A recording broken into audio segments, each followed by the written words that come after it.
Because I'm not doing it this time, buddy. Okay, there we go. That's us. That's the live button. Good morning, Lake Placid. We're on the inside studios for Obscure Destinations Outdoors because it's cold, and I didn't want to because I was running out of coffee. And here you go.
Drinking in the AM's a sin.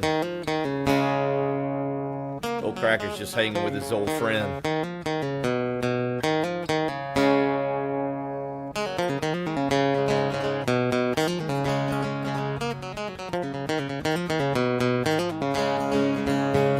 Beer for breakfast, what I said. Beer for breakfast, make it two. Pop that top, pop that top, pop that top again. Pop that top, pop that top, pop that top again.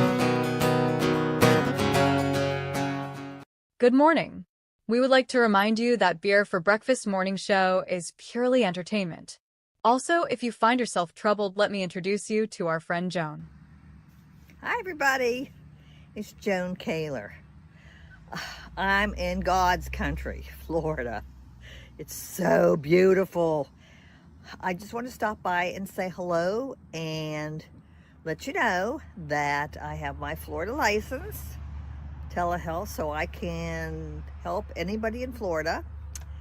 And that goes from Tallahassee to the Keys, wherever you are, even if you're across the street. So just check out Joan Kaylor, KAYLOR.com, and see what you think. I'd like to be of service to you. So thank y'all. Love it down here. You all are the best. Thank you.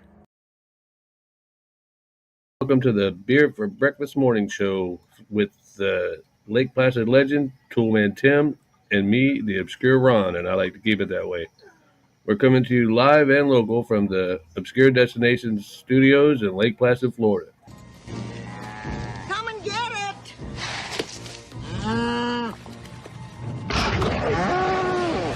No, not that Lake Placid. Stick around, have fun, laugh while you can, and remember to like and subscribe and tell your friends about us. Beer for Breakfast morning show is brought to you by Ground Up Remodeling. Tim will take care of your needs from the ground up. Truly one of the best in Lake Placid, and we wouldn't let anyone else work on our handyman or home improvement needs. Call Tim today. Sorry about the echo, but we are on the inside studio of the Obscure Destinations Outdoor Studios because it's cold. And cold. I'm glad I did it because Tim forgot his big old biker leather jacket today. So here we are. We found out that our neighbor can hear us. Not this morning. Right. Not this morning. Yeah, because she lives across the canal, and we were talking because she's my lovely bartender, and she says, I hear your show, and I actually follow it on the phone too. And I said, how the heck did you ever hear us? She goes, when I'm on the back porch, I can hear you guys sometimes. And she said that we're really good, which made me feel good. It makes me feel good too. And she compared us to Bob and Tom, which is like a super compliment, I think, because they're very famous. When I was going to get show prep yesterday from the Dollar General, beer, I was kind of down on myself when I said, we don't get any comments in the comment section. And Tony said, this is the internet. At least they're not saying you guys suck. Because, yeah, sometimes less is more. Because on the internet, they'll quit and be like, you guys suck. Shut up, man. Usually they'll say, off yourself, That's what I usually say when the show's bad. I'm like, you're an idiot. Yeah. So, but I'm a commenter, man. I like to comment on this shit. I don't know how. Yeah, it's we were just having that conversation off air about, gee, tell me how if someone asked me how they could comment on our show during the show, where they get to it, and he pulled it up on his computer, and I kind of understand. Well, Tim's never seen the actual show. We have the background of StreamYard and YouTube, so we can see who's saying what and what they're saying and why. Yeah, our screen is customized for our shopping pleasure. Yeah, that way, because they don't like we can see how many listeners during the middle of the show. Right, and whenever, and why you're not talking, we don't know. And we can see the zeros, so don't be shy. Get on there. Yeah. You can say whatever you want. Hey, my dancing beer can. Yeah, I put them down there on the bottom for you this morning. I like them down there. Yeah, I put them down there. That way they're not obscuring the birds. And notice it's only 3 at a time and not 4. Yeah. And you can't really see them because it's small on our screen. But they're dancing their asses off. I sped them shits up two times there. All right. They're not like slow motion popping like the brothers do when they're doing a robot. They're Friday the 13th rocking. Yeah, it is Friday the 13th. This is our Friday the 13th show. Be afraid. Be very afraid. Be very afraid. That's why I titled it. I said, what could possibly go wrong? 5, 4, 3, 2, 1. And morning has begun. It is officially Friday the 13th. It is the day where the Friday ends on the 13th. I don't know why that's supposed to be bad luck. I always seem to have good luck in this day. Our opening went perfect. But you know what? It better have. Yeah, little do we know, no one can hear a word we're saying right now. No, we listen to that already. No, yeah, we're learning to test drive before we go for it. And I'm telling you, I sat there and I told Toni last night, I said, look, I'm so tired. I don't mind me knowing that I'm an idiot. I just don't want the rest of the world to I just would rather everyone else not know that I'm an idiot. Well, that's like that old saying, if you're stupid, keep your mouth shut, don't prove it. Well, and I have a tendency to prove it. And so I told her, I said, I'm doing this show, I'm doing this thing, and I'm just laying. This is a brand new bird footage. This is brand new. I put all of those together. I put 2 hours worth of those together yesterday. Yeah, otherwise you had a half hour with no birds, maybe. Right. Well, it still might. But if we did it live, there might not be a bird to be seen. Right. The cat may be out there. The cat eating the birds. And then I had to make the 3 dancing guys, the 3 dancing beers. So I put all that together with our intro, and I made it to where I could cut it up so I can add the new ads or whatever. The new bird footage. Well, I'll have to pause it when I run the ads and stuff. She gave me more ads. And here's your frame and your car picture. Oh, okay. She printed one, but she didn't want to take it out of the. No big deal. Yeah, she didn't want to take it out, so it didn't turn out great, but it's still pretty damn decent. Oh yeah. I'll put my camera. I have to plug my camera up. I got some new earphones yesterday.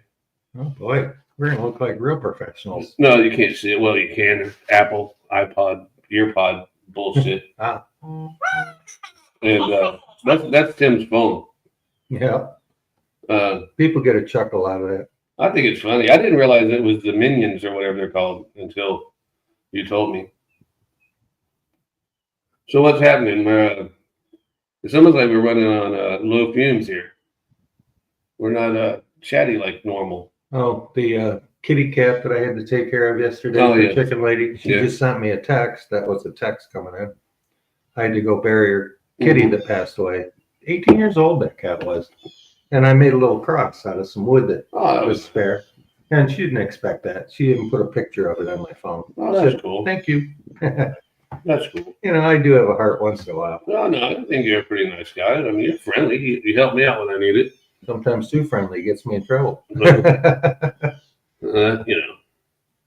Yeah, see, I tried to center the scroll up a little bit, and all of them. It's so hard because they don't like to cooperate. No, they don't. And I've got that one that just stares at the screen. That one squirrel, the red-eyed one. Yeah, he's like the conspiracy. The robot squirrel, the Alex Jones squirrel. But they're turning the frogs gay. That's what's wrong with it, bastards. If that's the case, then we got what they call them. We got our own tribe. What do they call them? Bears. Is that what they call fat gay guys? Bears. No, that's the hairy gay guys. They call our toads. If they're gay, they're big. They're big. Fat. They're fat. They're for the chubby chasers because those are 3-pound frogs. Toads. I wish you could. I wish you could eat toad legs. But that's different than frog legs. They're different critters. Well, they still hop and. No, I don't think it's the same thing, man. And I don't think there's as much meat on them. I don't know. These look like nothing. They're as big as a cat. Yeah, but the frogs, the legs don't look. They look kind of muscular, but when I go, you don't see them much anymore. But why used to get frog a bunch of baby ones out front yesterday. The toads. Yeah, is that time of year already? They're like the size of a shirt button right now. I can't believe they're here already. Yeah, it's cold out there. I don't when I used to get frog legs, I'd lean them out, and they'd, from the nose to his feet, toenails linked out. Mm-hmm. Probably close to a foot long. I mean, they were big. Yeah, these are too fat for that. Yeah, and bullfrogs are big. But you go over to these, Okeechobee is going to have a frog leg thing, and they're going to be these fresh caught off Okeechobee. Mm-hmm. The bats don't let them get big enough. They eat the shit out of them.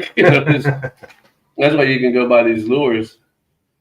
I've got this friend, I can't remember her name. I mean, I remember her name, Monica Altman, but I mean, she does a lure shop. She makes her own. She's a professional bass fisher lady. She can lure you in. I don't know. I'm a funny fucker. No, I think it was funny. I get it. I get it.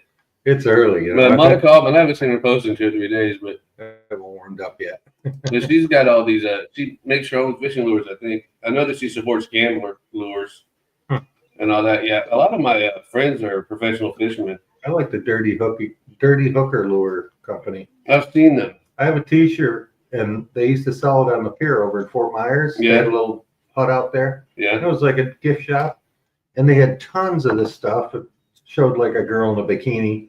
Yeah, I think she was holding a fishing pole or something. It said Dirty Hooker fishing products. Well, people were coming out there with their kids, and like these women are getting offended. My kid's looking at this thing that says Dirty Hooker, so they quit carrying it. Well, then stop your kid from reading. First of all, you can explain to them it's the name of a company, and a lure or a hooker is the same as a lure. It's a hook on a freaking fishing line. I have an Oklahoma friend that's a judge. Here comes the judge. A real live judge, and he's only got one hand. His hand got cut off. And he catfishes, and they call him Judge Hooker because of his little hook hand. And he goes, his wife won't let him fish by himself, so he's got a lot of friends, But he's a cool guy. He's probably passed away now, but I haven't talked to a lot of these people because I don't go on the catfish circuits and shit anymore because we're in Florida, and I don't like to leave the house. It wasn't so bad when we were in Texas, and you could just be in Tulsa in 6 hours. They have alligators in Texas? Oh, yeah. Just like here? Pretty much. They're not as many. So you don't go swimming in a pond over there either? Well, no, because the snakes will get your asses there. There's a lot of cottonmouth problems in Texas. Well, there's a lot of Texan problems in Texas. I don't know, man. I'm a native Floridian, but I'm pretty much, if people ask me, what are you? I'll tell them I'm a Texan because I'm a Texan by proxy because my wife, we've been married so long, that makes me a Texan. Everything I eat is Texan. My scrambled eggs have got cumin in it. Everything I eat is Tex-Mex. Even if it's something real simple like mine has arsenic in it. What would that make me? That makes you probably Italian. A dead man. Yeah, Italian. You have an Italian. If you have poison in your food, that means you have an Italian wife. My wife's only half Italian, so she's only slightly killing me. Yeah, she's doing it slow and methodically. She doesn't want me to. She doesn't want me to. If I go too quick, it'll cause too many questions. They're like, Oh, I got an ulcer. Let's take you to the doctor for that ulcer, honey. No, I'm fine. She writes down in her book, ulcer. That's anything. I've got 6 months to Symptom one. Yeah. I keep trying to get him to go to the doctor, but I can't make him go. Yeah, he just doesn't like it, so I keep poisoning him. I try to give him. Yeah, I can see it now. Here's the Pepto-Bismol. Hold on, let me put this capsule in there first. Here's Pepto-Bismol. Yeah, Pepto-Bismol now comes in a small white tablet. And not to mention the big round one that dissolves. I remember. I don't know how you drink that shit. That is horrid. I love the taste of it. Toni does too. I knock it down in a shot glass because it's so nasty. Don't ever come ask us for any of that kind of medicine because Toni drinks that shit out of the bottle. She's like me with bourbon. She just chugs your ass. I don't need a shot. Fuck a shot glass. My mouth knows what it's supposed to take. Yeah, you know where it's been. I am so glad she's not a drinker, boy. Well, somebody has to drive the ship. Somebody's got to keep this monkey running because sometimes it'd be a wreck. I'm telling you, it's 2:30 this morning, and I look at my clock. I'm still outside at this point, and I'm freezing my little titties off. And I'm like, man, and I've already got my 2 sweatshirts on, and I've got my windbreaker. Well, he looks like an Arctic. Yeah, and you would think I was walking the frozen tundra of Alaska. The frozen tundra of the patio. Yeah, and I look up and the clock says 2:25, and I'm like, man, I can't go to sleep. I was ready to go to sleep too, and I'd already had a whole pot and a half of coffee, and I said, man, I can't have any more coffee. So I went and got some milk and bourbon. No, I didn't put bourbon in it. No, I just had, because the coffee, the acid eats me. Yeah, too much coffee is not good. I don't actually have an ulcer. You will. But I know, but I take my pills at night and I don't eat. And I'm supposed to eat before I take my pills. Because it's heart medicine and one's for cholesterol or some shit. Yeah, and my pills, especially the controlled substance ones, it says right on the bottle, do not take with alcohol. So I always make sure at noon when I have to take my noon pills that I have a glass of tea with me. So I set down my beer, I get my pills, I get my iced tea, I drink my pills down with the iced tea, set that back down, and then go back to beer. So I follow directions. You follow directions. I don't know. Oh, today in 1962 was the coldest day recorded in the history of Florida, in Tampa. Take a stab in the dark how cold it really got. 28. 22, you're very close. Oh, not too bad. 1962, the year I was born. Wow. Yes, I am old. I was invited to a Florida group. It's something like Florida where you're from or something, and they asked me to join. And I said, okay, because I commented on someone's picture. I said, okay, yeah, I'll join. Because I wanted to promote the show on it. But that's why I go to bars. I'm not doing it for my own pleasure. I'm doing it to help us. We appreciate that. Well, that's where Tina told me last night. She was the new bartender at the American Legion. Oh, it's just letting across the street? Yeah. Post 25 if you're interested. We're getting everybody today. Yeah. Rodney's is back down to $2.99 for gas. Yes, they are. I've got that too. And we get this information from Gas Bunny Report. Gas Buddy, not Gas Bunny. Well, you hop around town and get the right. Yeah, according to Gas Buddy. You can call ours Gas Bunny. Right. Gas Buddy Gas Report. Cat ate our buddy. At the Marathon station that used to be Rodney's is back at $2.99. That's still the cheapest in town. And guess what? I bought gas the day before. Of course you did. $3.05. Yeah, of course you did. I need to get gas in my car too. Oh, I'm going to tell you something. Oh, it's that. You had Toni looking all over the internet yesterday for mechanic in a can. And I said, honey, that's not. She said, I can't find. She goes, I don't know what the hell Tim is talking about. I cannot find this mechanic in a can nowhere. Well, Google Earth cannot show me where down yonder is. I've looked before. I'll tell you where down yonder is. But I said, no, it's not called that. I said, that's just what Freiburger, because that's what Freiburger and Finnegan call it. Yeah. Because that's what, and most of the time it works. It's that Restore that works really good. Restore is a good one. In the gray can, the tall gray can. Yeah. That if you have a friend that's really drunk, you can say, hey, man, this is what you call a Red Bull. It's just in a bigger can. Try that. And he's like, do I mix vodka with this one? Do whatever you want, baby. Yes, sir. Makes it taste better. The citrus production is going to be down this year. Bummer. I don't drink orange juice anyway. Yeah, but they make. Yeah, I cannot handle orange juice and vodka. It just makes my tongue curl. But you give me a salty dog, which is grapefruit juice, salt, and vodka. You're in. I'm in like playing, brother. I can't drink grapefruit juice because of the stupid pills. And Toni keeps saying, I don't think you can take grapefruit. You're not supposed to drink grapefruit juice with your pills. I'm like, the doctor didn't tell. All the doctor told me. It says it on the bottle. Oh no, don't say nothing like that on none of my bottles. I don't know. I can't see them anyway. How do you know? You can't even tell. Have you ever noticed on all the pills I take, they're all color coded on the top because I can see the color? Yeah. Like, okay, this one I take at this time, because if not, then I'll get them all. So I'll be dead. My grandfather had like aneurysms in his eyes, and it made him like 98% blind. He could see like a little bit of peripheral, but if he looked right at you, he said it looked like a bunch of worms coming down the wall. He said, I couldn't see you. I couldn't see a shadow. And how he got along after my grandmother had passed is on the soup cans. He would have my cousin come over and get his groceries with him. And he bought a box of rubber bands, and like, say, tomato soup would have 2 rubber bands on the can. Mm-hmm. Chicken noodle would have 1 rubber band. Beef. It's like redneck braille. Beef would be 3 rubber bands. So yeah. He had it figured out pretty good. Makes sense. Redneck braille. Yeah. I know that the mother of invention is necessity. I expect that the citrus production across Florida is down because we don't have as many orange groves. That probably. And if you look around here, and this is like nothing but orange groves and cows in our area.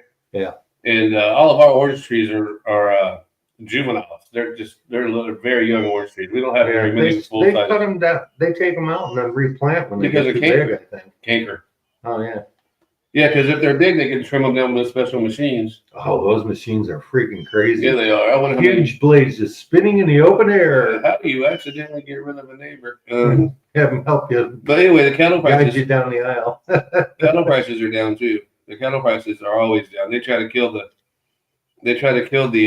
cattle industry, and I'm just telling you. Yeah, so we can buy Mexican beef. Right, and then what we need to do is we need to find a meat that we can eat that we can feed the vegans to. they make the hamburger at McDonald's is purely fake. I don't, but it's cooked on the same grill as real meat. So right. That's why these strict vegans say no, that I can't have that. Yeah, and that ain't freaking cross. I have a friend that's I call him a super Jew. But he's like an Orthodox Jew. He's not like that. You've got Rhinos, which is Republican in name only. He wears a cape and he goes, "Here I come." Pretty much. You hear his dad is brilliant. No, actually, he sings, "Here I go to the bank." Yeah, I joke with him about that too. Toni doesn't like him anymore because this is going to sound bad, but he screwed us on some coins. Imagine that. It was my fault. It was my fault. It was partly his fault too. But anyway, his daddy is he goes by good logic, and his daddy goes by great logic. But they're very smart people, of course. And no stereotype there. It fits, man. So anyway, he says that he's never in his life even craved bacon. And every time he says that, I say, "You're full of shit." You have to crave bacon if you smell it. You want it. Unless there's like a special Jewish tool that makes it smell that like makes it smell bad or something. Because I can walk by a ham that's not even cooked in the store, and I start going, "Oh man, I need that." I can smell that. That reminds me, I got to do that grill today. I got so much to do today. Oh no, it's a Friday. Freaky Friday. Everything is always on Fridays for me, though. I do everything on the Friday. And then Saturday, you got nothing to do. Oh, no, I got to at some point go get my meds or I'm going to die of a heart attack. You still haven't done that? No, I haven't done it. You're going to have to actually pry the front door open and go through it. If I leave and Toni leaves. Take the 8 padlocks off the door and go with your camo shirt and run to your truck so nobody sees you. If I leave and Toni leaves, I can't depend on Teto. He's as blind as I am. So if I leave and Toni leaves, then that's, you know, that they're watching me. The feds are watching me. You know, they're going, okay, they're gone. Let's get them. It looks like it's about time for his meds. That's what our bugs that we've got everywhere in this house said is that he's ready for his meds. We got an hour. Let's go in there and count his guns that he doesn't have and any ammo that he doesn't have. And all your secret papers that we don't have. No, I don't have any of those, man. I'm not Trump.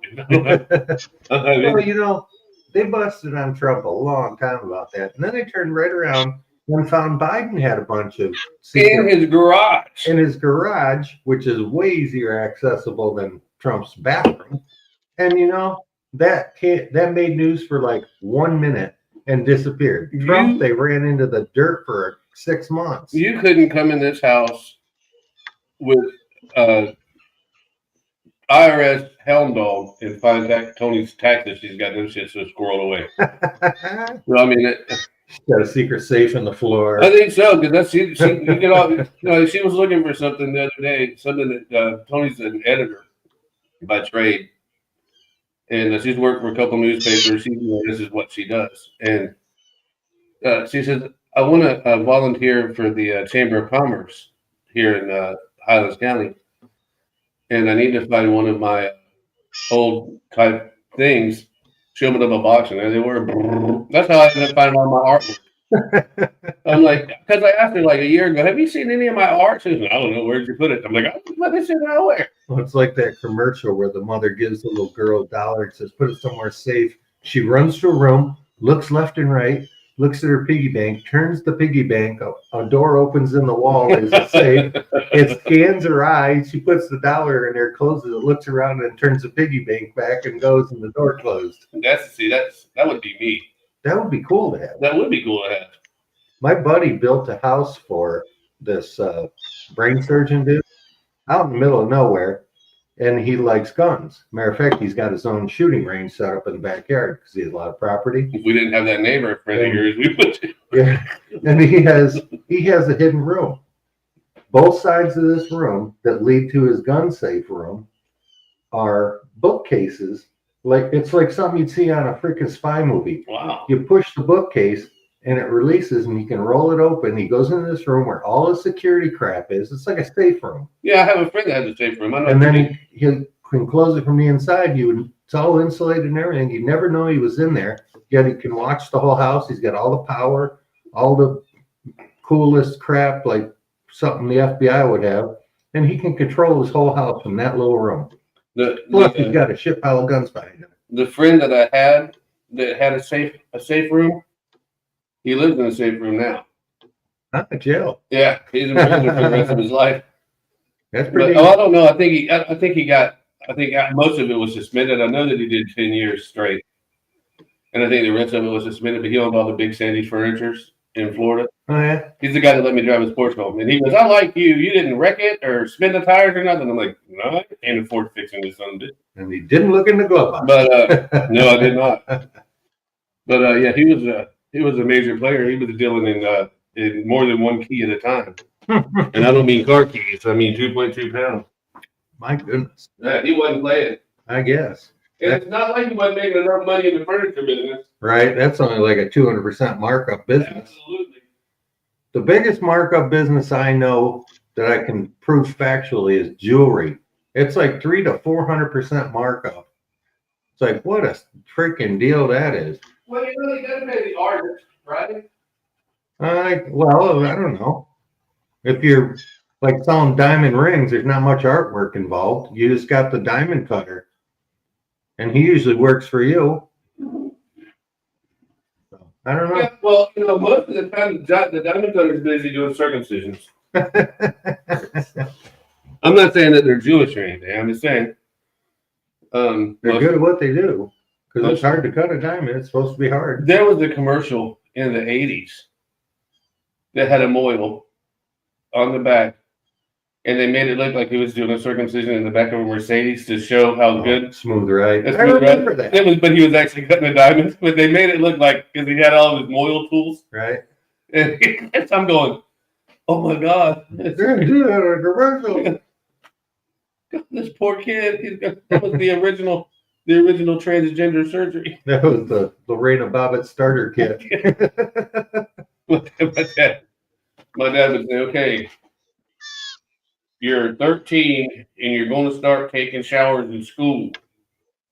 And you're going to know what a skin flint is. And let me tell you what a skin flint is, son. I'm going to tell you before you're shocked.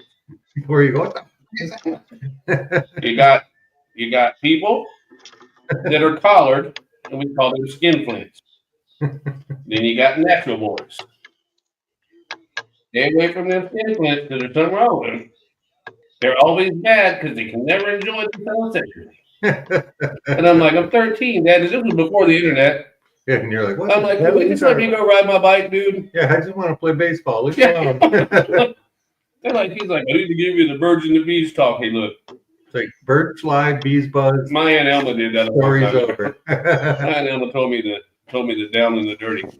And she showed you. She came home drunk one night and she crawled in my bed and she goes, oh, hey. And I'm like, and I always, because, I'm keep it in the family. I always had a crush on her because she was my prettiest aunt, You know what they say, if it ain't good enough to do your own family, it ain't good enough for nobody else. That's what I say. Down here, anyway.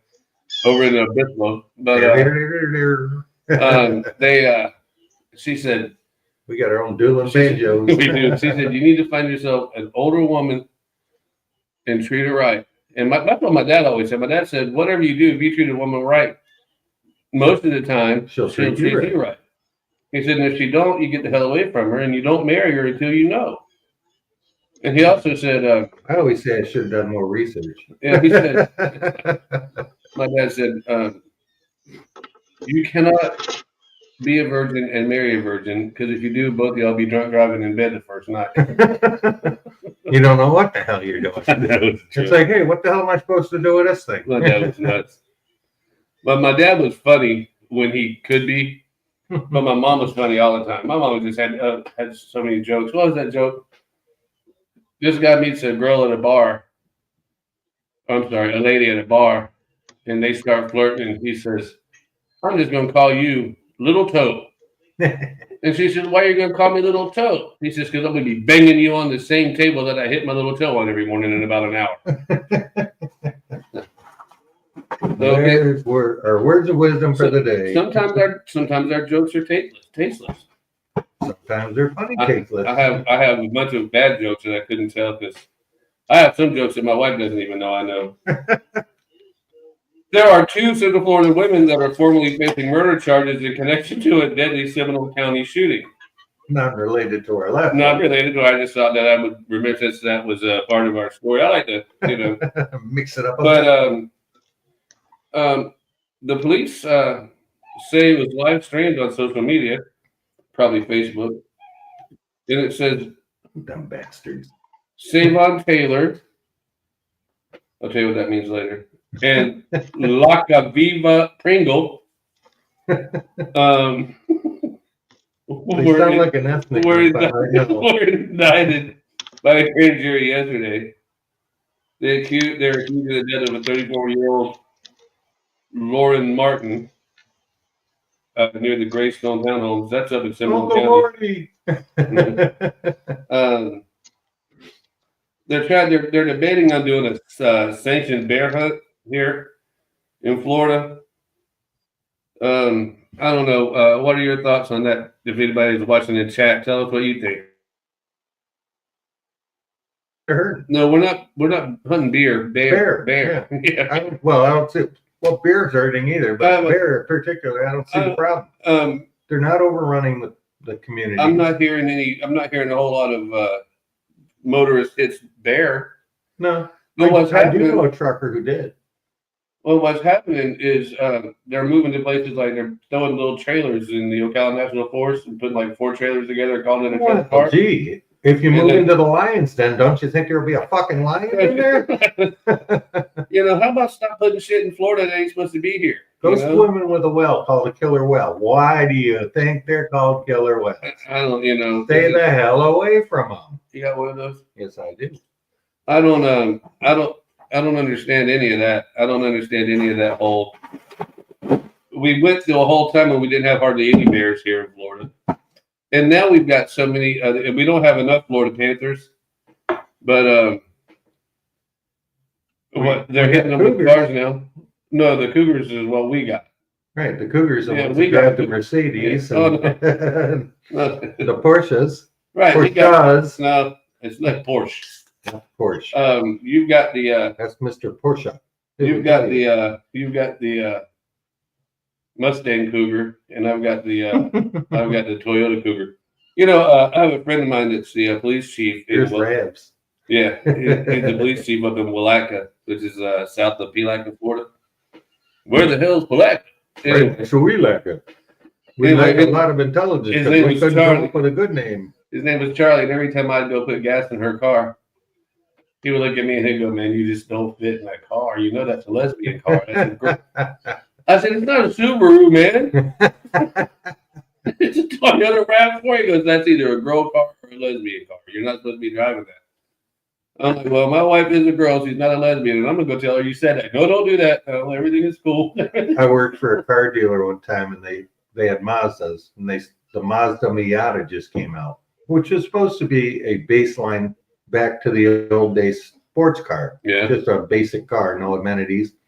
And when we got them on the lot, the majority of the salesmen were guys, and we're all looking at this little tiny car and going, "Gay." See, sometimes you can tell. You always make fun of me, but yeah, but you got it right. You know, I mean, you can just kind of, you know, it's like, yeah, what do you think of that? Gay. Jesus Christ. Oh, look at that, W's. They got toes for him. No, this is the Danny tribe from Papua New Guinea. They're known or breeding there to make your hand look like that. No, they chew them off. Yeah. When they talk about chewing your fingernails, huh? You just didn't know when to quit. When they lose a family member in their family, they chew them off as remembrance. I read the story a long time ago. That's whack. Yeah, it's crazy. And there's some weird people out there, man. That's when you just beg to come from a small family. Look, a self-defense kit on Facebook Marketplace. Oh yeah, Maglites in good condition, $10 each. I'll tell you what, if they're real Maglite, they're about a $40 flash. And they're $10 each. There's something wrong with them. Oh God, yeah. Either that, or you need $40 to buy crack. Know what happens? There's blood on all four of them. Really? That will not pass the inspection. That's the one. I got to get rid of these real quick. Hurry up, get rid of these. Speaking of, how's our backpack situation going?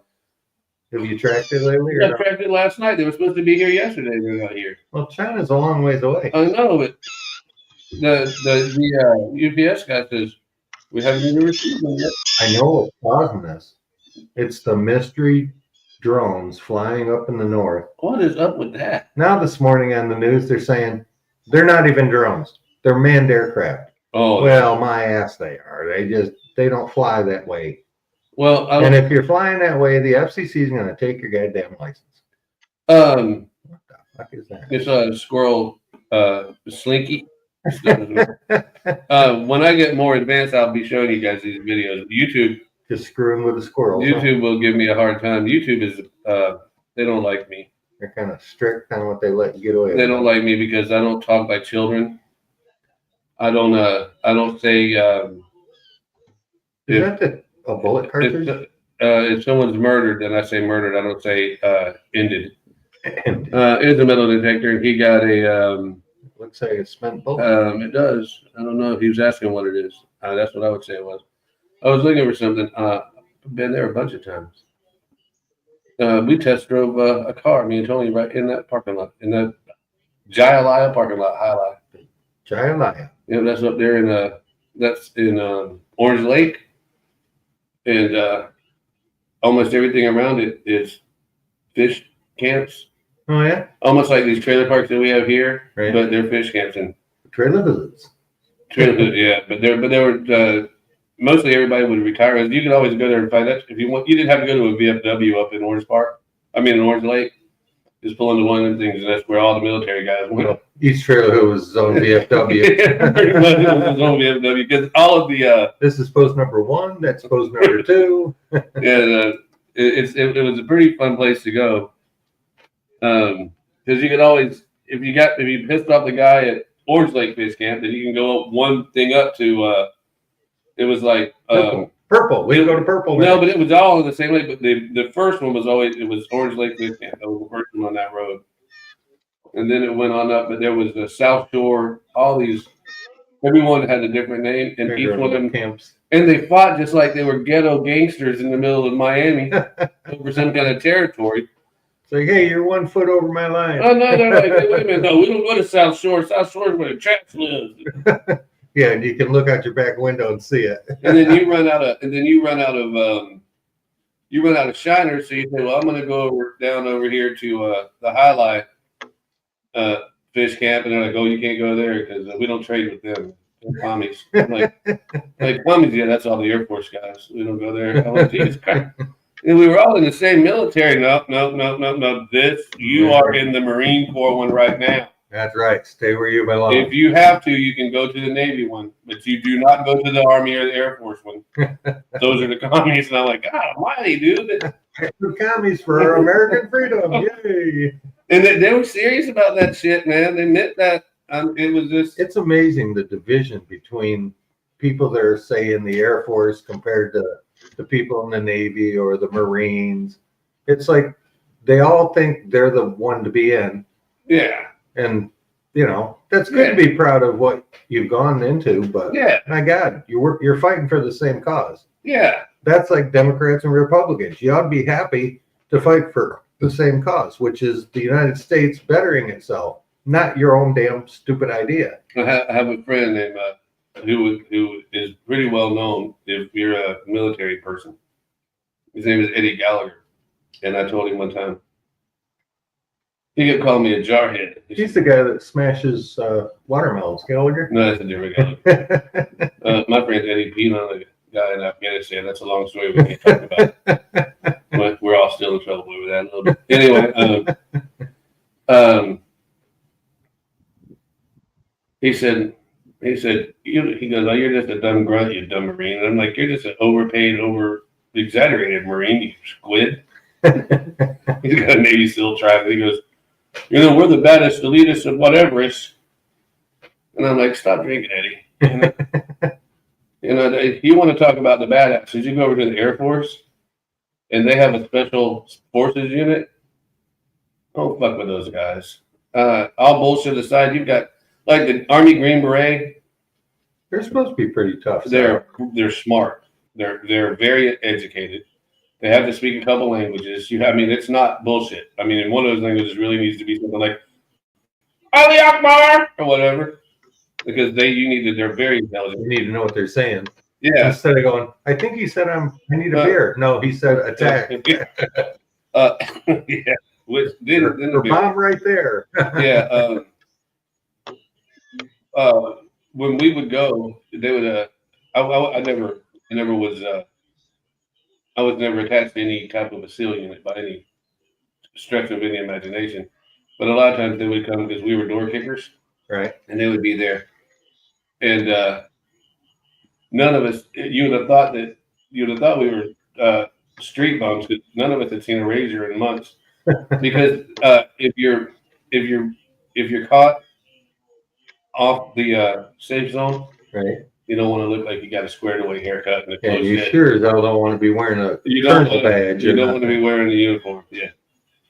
But yeah, I've seen that in movies. They'll go to this front line or something, and this new higher ranking kid will come in, and the first thing the smart sergeant does is walk up to his uniform and rip the freaking stripes off him, and he says, that just took the target off you. Yeah, because they're looking for the leader, because they want to know where Sure. you're going, what you're doing. They figure he knows. But we would always argue in a fun way. But the funny thing is, and I do believe that, and I'll say this to any one of their faces.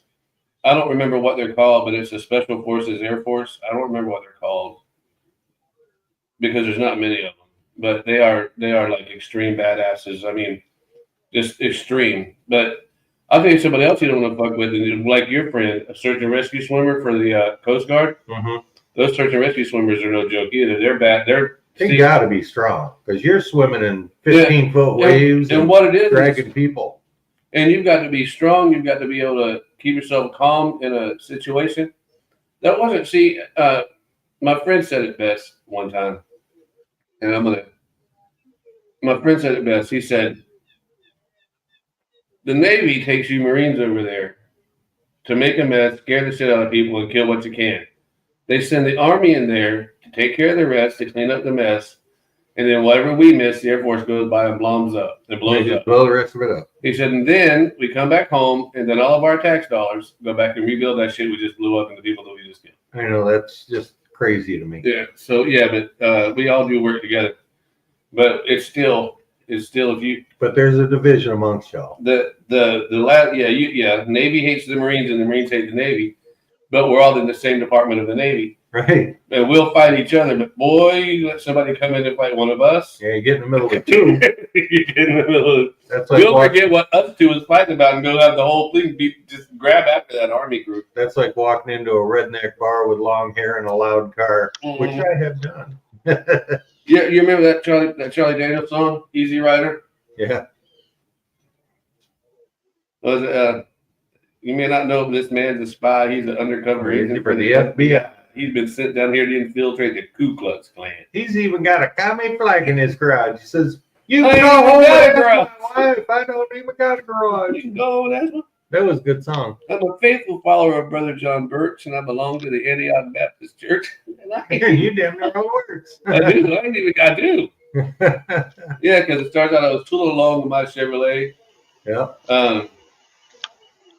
Yeah, and he pulls into this bar, and then they get after his ass because he got long hair. Yeah, he says that. Long-haired communist pinko fags, as they called him in the song. Yeah, he said he put his hair up under his hat, and he asked for change for a one. Because he had to call the tire guy. You had to change for a one. Yeah, there are some bars like that. See, I want to go to the highway with you one afternoon, morning, whatever. Sometime past noon. That's when they open. But the lovely Laura bartender there likes her show too. I need to meet our neighbor across the way. Oh, Tina? Yeah, I don't know. Nice girl. Yeah. I don't know. Oh, by the way, talk to your guys at Beefs. I left them a message on Facebook yesterday. They post this shit like last night, Toni made pork chops. I come in here and the pork chops were divine, by the way, with Brussels sprouts. Oh God, the greatest thing. I like some Brussels sprouts. I love Brussels sprouts, man. It's not a real popular veggie. I like anything green vegetable, pretty much, and I just love them. I'm not supposed to eat that either with my pills. But but here it is. I'm getting ready for these pork chops, and I look at Facebook, and it says they have a Philly cheesesteak with the curly fries or whatever. Oh, right? That's a good sandwich. I know, but see, now I can't say, hey, let's go to Beefs. So if we know in the morning, we can say, hey, Beef O'Brady's and Lake Placid is having this special. Like, I didn't know for the trivia night. I almost read the trivia night for Wednesday morning because I thought it was for tonight, but they posted in these Facebook groups the 10 minutes before it happens. It's like I post our show to let people know that to watch our show 3 hours before it happens. I want them to know, hey, look, it starts at 7:10. Yeah, this is where you find us.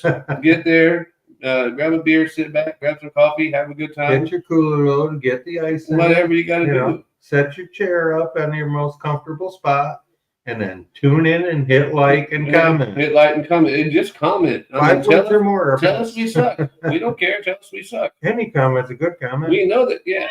It's like they say, there's no such thing as bad advertising. Even somebody bitch about gets stirred up so people think about you. At least it would give me something to argue about. It wouldn't be just me and Tim talking back and forth. I know. You know, I'm tired of you calling me a freaking idiot all the time. Yeah, right. And then I have to turn around and call you a dumbass. I am a dumbass. It's getting on and on and on. I made that decision. Oh, gee, like I never did. I made that decision. Waking up was a bad decision on my part.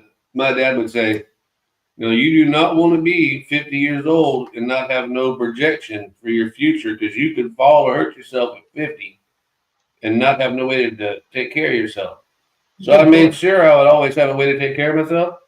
And then inflation went up. Now, like, I gotta go work at McDonald's. I don't know Oh, yeah, $15 an hour to sling French fries. Are you kidding me? I mean, car nowadays, a crappy car now is $50,000. I know.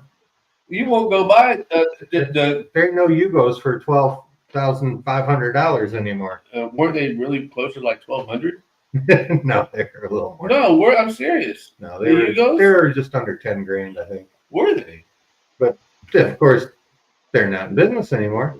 That's why they were a piece of shit throwaway. Of course they were. You know, that's one thing I like about Google.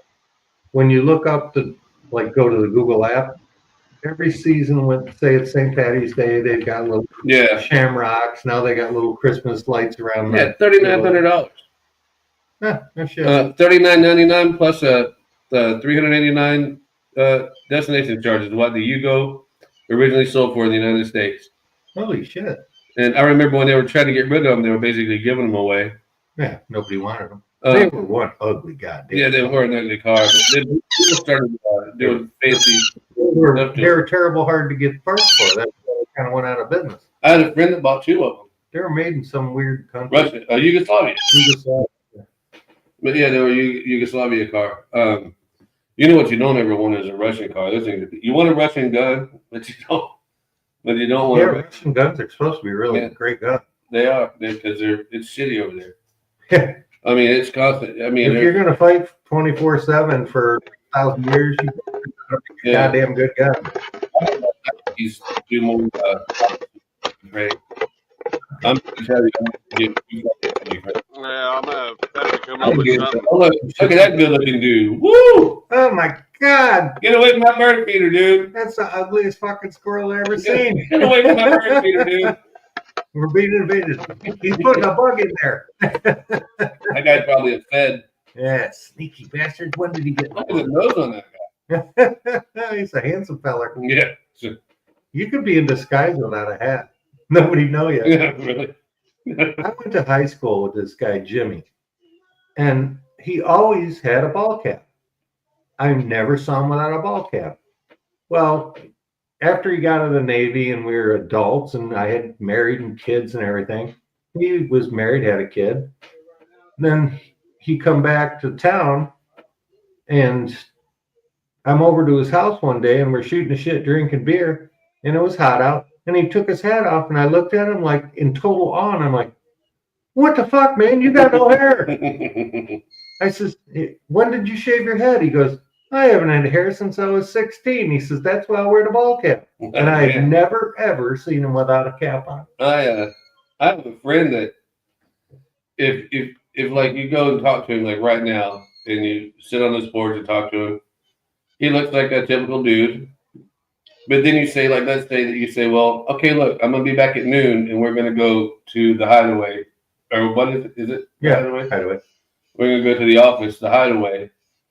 I'll be here at 12 o'clock to pick you up. He does not look like the same guy. Hey, where's Billy? Well, no, and I'll say this, that when I would put on when I would go, my family would call it PN and RN. It's for PR, public relations, selling jobs, right? Selling advertising or whatever. I have a specific way that I dress. My shirts are plain, absolutely plain. My slacks are a darker color than my shirt, and I have the loudest, craziest.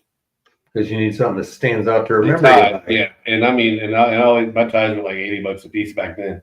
Oh, nice. I still got them all too. I used to have probably 100. And I don't have one. I was crazy about my ties, but anyway, people would tell me, "You don't look like the same guy that was just over here helping us change that motor in that van." And I'm like, "Well, it's called soap. Soap and water. Try it." But I had hair back then, and whole new concept. The reason I started shaving my head, and this is honest to God's truth. Because you got tired of washing your hair. I hate, that's part of it. No, I absolutely hate going to the barbershop. And I hated doing it in the military. So I got to where I could do like this with scissors around in the military and pass inspection. Well, that's like me getting gas. I don't know what it is. I know I have to have gas in my truck. And yet my truck's always at a quarter tank or less. Even if I have $500 in my pocket, you rarely will see my truck with more than half a tank because I just can't justify standing there staring at that pump for 4 or 5 minutes just to put gas in my truck. I'm I'd gonna rather tell you- stand there for a minute and a half and then stop 3 times a day. I'm going to tell you the same thing that I tell my wife. It costs just as much money to keep one full as it does to keep one empty. Yeah, and you walk a lot less. And well, not only that, I don't. If any vehicle that I've ever owned, other than when the gas gauges break, which happens a lot on Fords, Hey now. it does. As soon as it hit a quarter of a tank, I just run and toss. Back in the day, it was only like $8-10 to a quarter tank in a big old truck. Yeah, for $15, you had 40 gallons of gas. and that's what we did. I mean, but I kept it full because we never knew. You have no idea, growing. My dad would be here again. My dad would be like, "Hey, they got replacement cows for sale over there. Take the trailer and go get them cows, and then come back." And then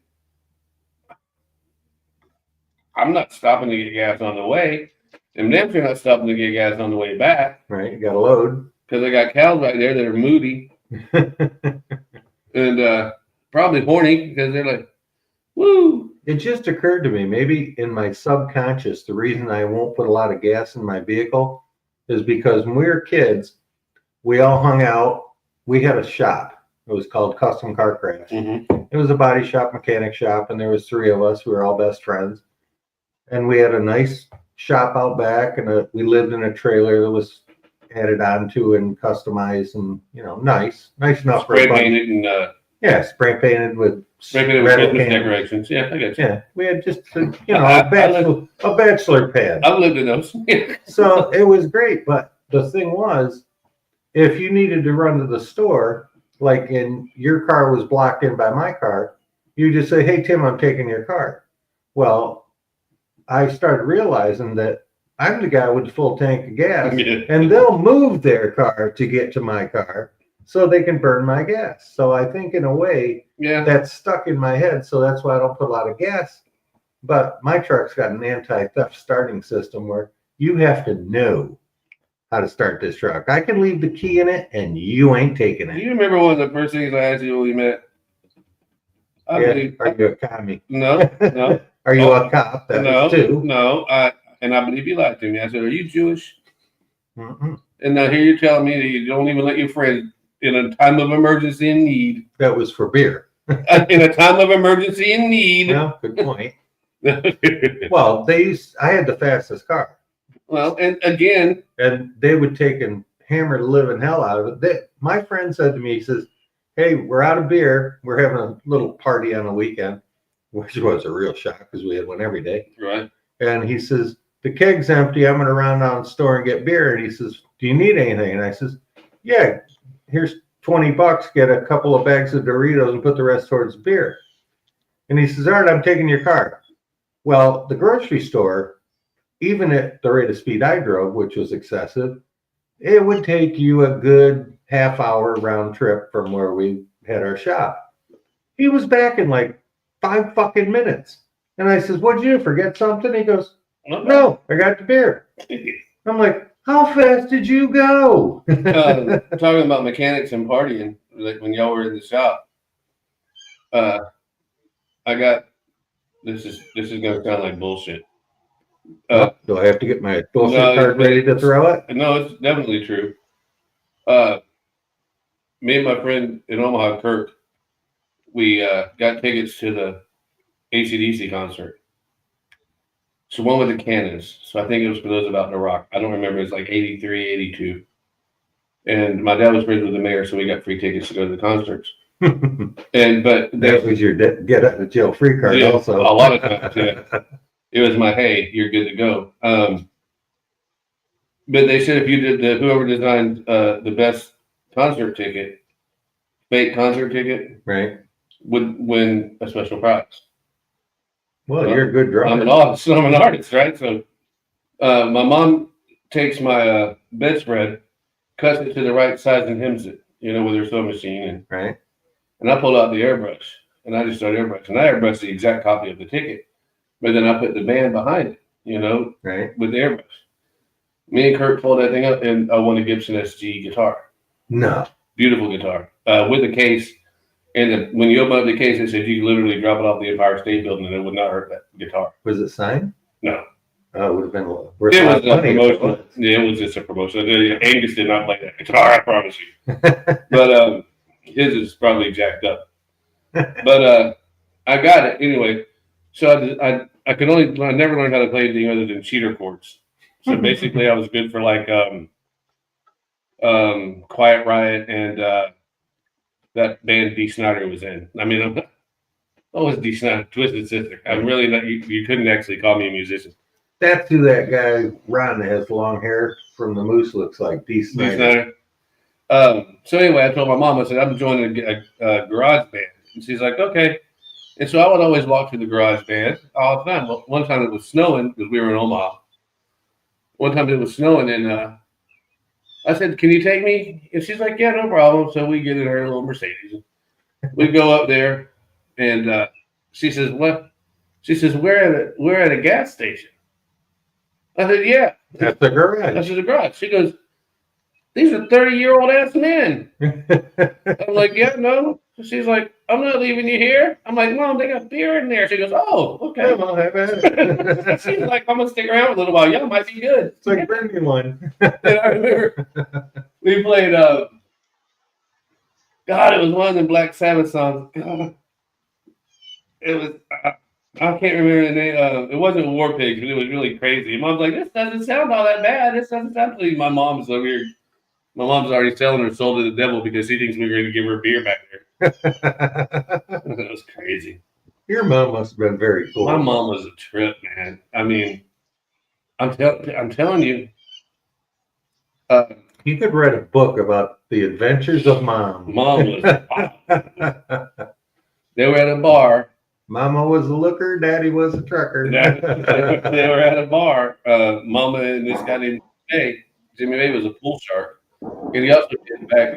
You remember that Clint Eastwood movie with the monkey where he did street fighting? Oh yeah, and which way but loose. Well, Jimmy May did that street. They do it behind bars, and he would win, and he was good at it. And they would bet on him, and he did the same thing. He'd be a tough son of a bitch. He was little. Bare knuckle fight. He was short, but he was a bulldog. So he's the guy that I always tell you about. He had the mechanic sign in his shop. It was the first time I ever saw it. This was in the 70s. It said, my rate was $35 an hour. If you watch, it's $38 an hour. If you help, it's $200 an hour. Right. You know, if you bring your own parts, it ain't getting done. Right. So anyway, there are these guys that weren't regulars to the bar at the King's Palace.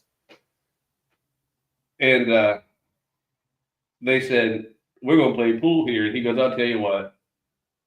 You guys look pretty good. And this is a bull shark. I mean, for real is a bull shark. Mm-hmm. Because you guys look pretty good. But if I run this table, y'all leave and never come back. And they said, all right. He jumped on that table and ran back and forth 3 times on that table with his feet. Jumped off the table. He ran the table. I ran the table, bitches out. And he said, now I heard this from my mama, the second part that Hal heard the story. And she said they told him they was going to fight him, and everybody walked over to that bar and said, you want us to beat your ass before you want him to beat your ass. It's better for you two boys to leave. Yep, time to go.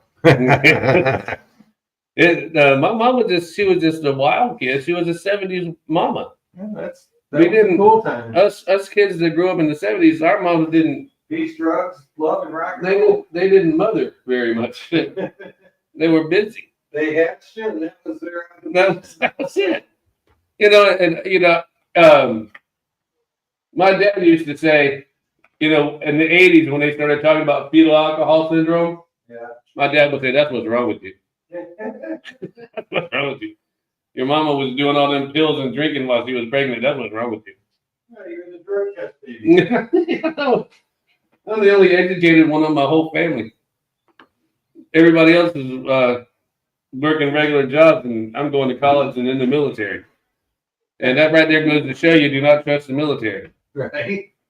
Raised by a crazy drunken mama. They'll let anybody in. I want to kill. Kill. You should have done more holiday songs. Oh, yeah. Well, we can always, Christmas is coming. find some crazy Christmas. They don't have crazy Christmas songs, do they? Got one that I played for you. Yeah, but there's not that many. No. I think, Christmas is kind of a religious holiday, so they kind of leave it alone with the slamming it. Yeah, that's bullshit. And there is no such thing as a Halloween funny song because nobody gives a shit about Halloween because it's a bullshit made up. Oh, it's like Valentine's Day. That some broad made that up so you'd buy her candy and flowers. Oh, Hallmark. Yeah, well, Hallmark made that whole That's goddamn. Mother's Day. Yeah, that too. You don't have to. You're supposed to love your mother every day. Yeah, a lot of people, when I first went out with my wife, they go, "Oh, what'd you get your wife for Mother's Day?" I said, "Nothing. She's not my fucking mother." I mean, why would I buy her a Mother's Day gift? I think that's what you're supposed to do. We don't have kids together. No, She's no. not my mother. She treats me like she's my mother. And sometimes you need one. Well, yeah, I need a little guidance, a lot of guidance. I'm surprised there's nothing typed up right now from her on Yeah, hopefully she's not that. listening. You got another one of those? Yes, sir. I'll replace it. I don't want to walk too far away from the Oh, the excitement. excitement. Mounting. It's, you never know what. Do the official opener. Gotta get this ice over there. We get to prepare. It is Friday the 13th. Happiest sound in the world. Happiest sound in the world. If only they knew we were just drinking cream soda. Anyway, yeah, that's why we put the birds up. yeah. Drunks? No, we're not drunks. We drink a lot of cream soda. Well, we're not drunk, but we're ugly. Yeah, like we are not drinking enough to go out with the ugliest girl after a 12-pack drunk. No. Go home with a 10, wake up with a 2. I remember those days. Mm-hmm. I swear to God, men and women have both done it. They don't all admit it, but everybody has. It's like if a guy says he never touched himself, he's a lion. Oh, of course he is. The things that I ended up with in the barracks as a young enlisted man. Oh, because they would send you to schools. Right. You don't know anybody in that town, so you don't care. Yep. You just call your friend because they'd usually put us at 3 per room in the barracks. And I'm being like, I'm gonna sneak this girl up. Now she's big, so y'all are gonna have to run. Y'all are gonna have to run some kind of. Because you couldn't allow women. They wouldn't allow women up there. Right. Because we were all NCOs, so we were, You're not supposed to have distractions. Yeah, so no, they didn't trust NCOs in the bed because the officers could take them. But so we would have somebody run, or either we'd pay off the desk because it's like a hotel. Yeah, and we'd pay off that guy, or either get somebody to go ask him to fix the Coke machine or something. Sneak him in the back. And I get him in, and I have this fascination with heavyset women, dude. Right. And they're like, can you get a couple skinny ones? Because this is, and I don't like those. I don't like those. They're not any fun.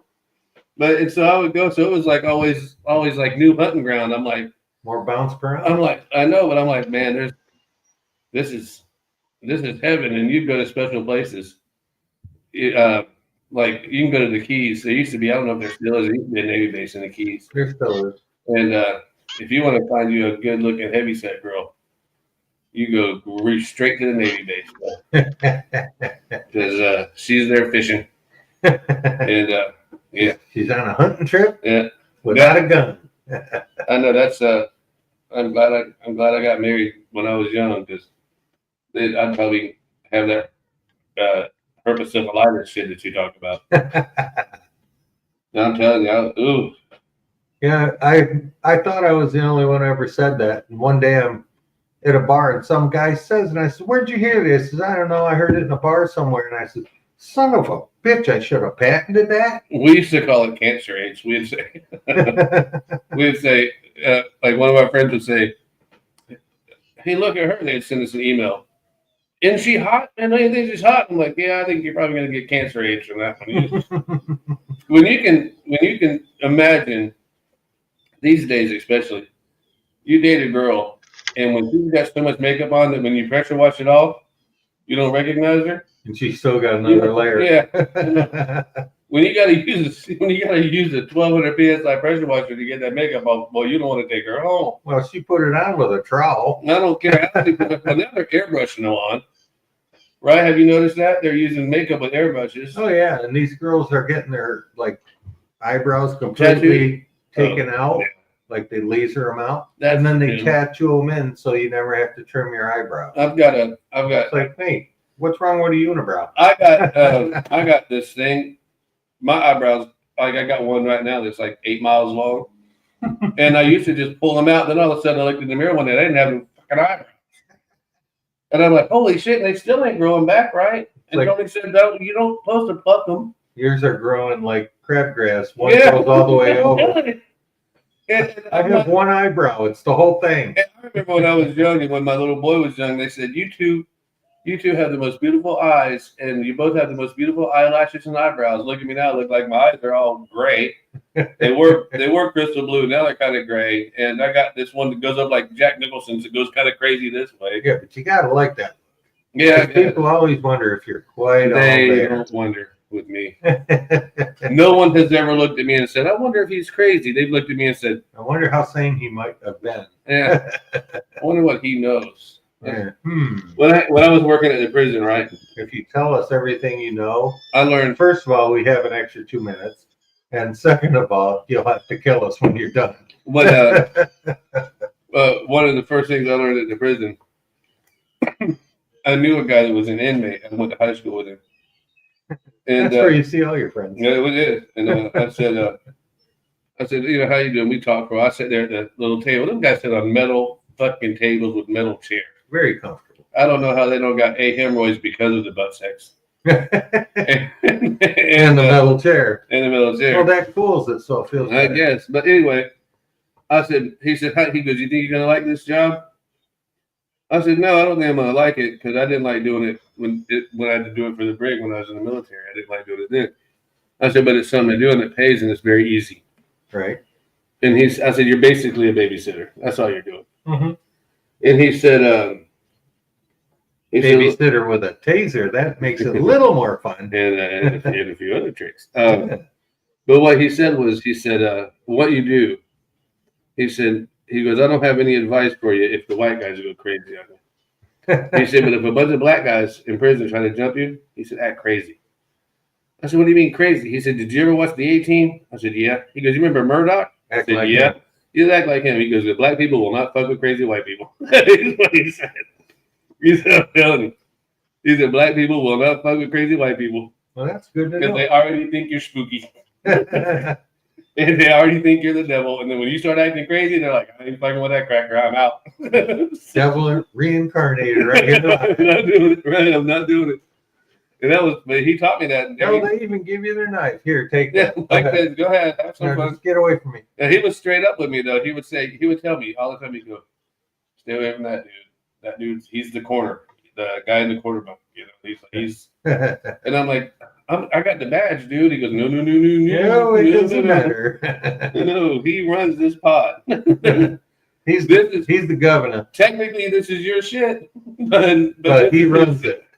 You go home after 12 hours, he has to stay here every day. He's got total control. And them guys, the guys that ran the actual inmates that would run these things, he'd tell them, mop your room, mop this, do this, do everything. This is an inmate. Yeah. And he kept that shit running tight like a rope. So all you had to do. He was the drill instructor. All you had to do, not that I would ever do anything like this. All you had to do is just every once in a while empty out a water bottle, pop a little bit of vodka in it, sneak it in with your lunch, toss it to him and say, have a good day, bro. And then everything you needed got done. I mean, let's just say not that this would ever happen in real life. Oh, never. Let's just say that somebody got lippy with you and instead that they're gonna kick your ass when no, you wanted to say that. You wanted to say that. Then it's a beat down. And let's say that they said something to insult your family or something. You're going to the freaking hospital. No, then you go and tell your friend that's now your friend. Now your buddy. And he goes, okay, well, I'm gonna have to kick your ass. And they called it putting them on the door. they either beat them up so bad or scared them to death so bad that they folded their own shit up and went to the door, knocking on the door, saying, "Let me out." But those guys, if it wasn't for those, it's always this big black guy, always, and he's always the most quietest. You never even hear him. You don't even know he's there. He's a church mouse. But when he gets up in the morning, he just points at shit, and that's your job. He doesn't give you that job. Your job is this. Your job is the showers, because they don't. You walk into a white guy's cell in prison and shake it down. It looks like rats live in it. You walk into a black guy's cell in prison, it looks like his mama went there and cleans it up every morning. I mean, the floor is shiny. I mean, they will. Of course, they're brewing gin in the toilet, though. No. They got the white, the what they call peckerheads. The white guys do that. Oh, because that way they get in trouble. That's sensible. The prison system in Florida is basically run by the black dudes, and they don't get in any trouble because they're not stupid. The white guy is always like, "I want to be somebody's friend. I want to be somebody's friend. I don't want to get killed near. I want to be your buddy. I want to be your buddy." And they're like, "Okay, well, check this out." But we don't. We have white gangs, but there's a lot of gang problems in even the Florida prisons. But they started putting these private prisons in. That's where I worked. The last one was at Geo Group. Most of those guards never went to. They don't work for DOC. They work for Geo Group. Huh. So private contractor kind of deal. Yeah, it's a private contractor. So they had to hire at least a couple of us that were certified DOC, Department of Corrections. Kind of like a union thing. So they had to, because somebody had to know what the hell's going on. Right. I mean, the guy that becomes a warden because he was the highest investor in the company that week. You know, I mean, every movie I've ever seen about prison or shows, the warden is always the crookedest fucker that doesn't have to wear handcuffs. Yet. It's like unbelievable. Yeah. He thinks he's God, like he's got the power over everything, which I guess in the jail he does. The first thing you learn is that there's probably 40 of you at any given time, and there's 800 of them. That's important to know. And that's important to know, because if you get them pissed off enough, they're not on your side. You got to respect these people, and those they'll hire a new guy, a new cock, and he'll come in there and be like, "You best not man up, this blah blah." And the other officer, like, I would go over to him and I'd go, "Hey, look, dude, this guy lives here. He never leaves. Right? This is his house. I mean, it's your house. We're the guards. It's our house. Yes, you stay technically, but in reality, he's never leaving here. He's got a life sentence.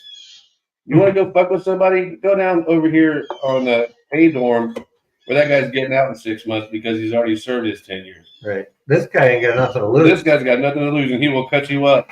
Another 10 years on a life sentence means absolutely nothing. He'll give you one of those little special knife cuts. You need a haircut from the inside? They cut people's hair with razor blades. Now, where in the hell do they get them? Well, we give them to them to shave. Right. So, once you're in prison, jail is totally different. Jail is you have to turn the razor back in and they'll check it to make sure that you're not going to off yourself. But you just pop the razor open, and it's this brand new razor blade. It's thin. Well, you weave it between the H comb, because most jails give you a comb for when you got to go to court the first morning. They'll give you a toothbrush. It's about an inch long. It's weird. An ink pen that bends is crazy. But flexible pen. It is flexible. I mean, it's like so you can't use it as a weapon, right? But they give you these razor blades.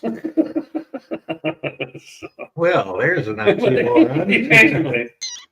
I'll tell you a trick I learned too. Anyway, and they adjust it on that black comb, on that a regular black comb, right. And they'll adjust it by length, and it'll look like you just went to the best barber in the world.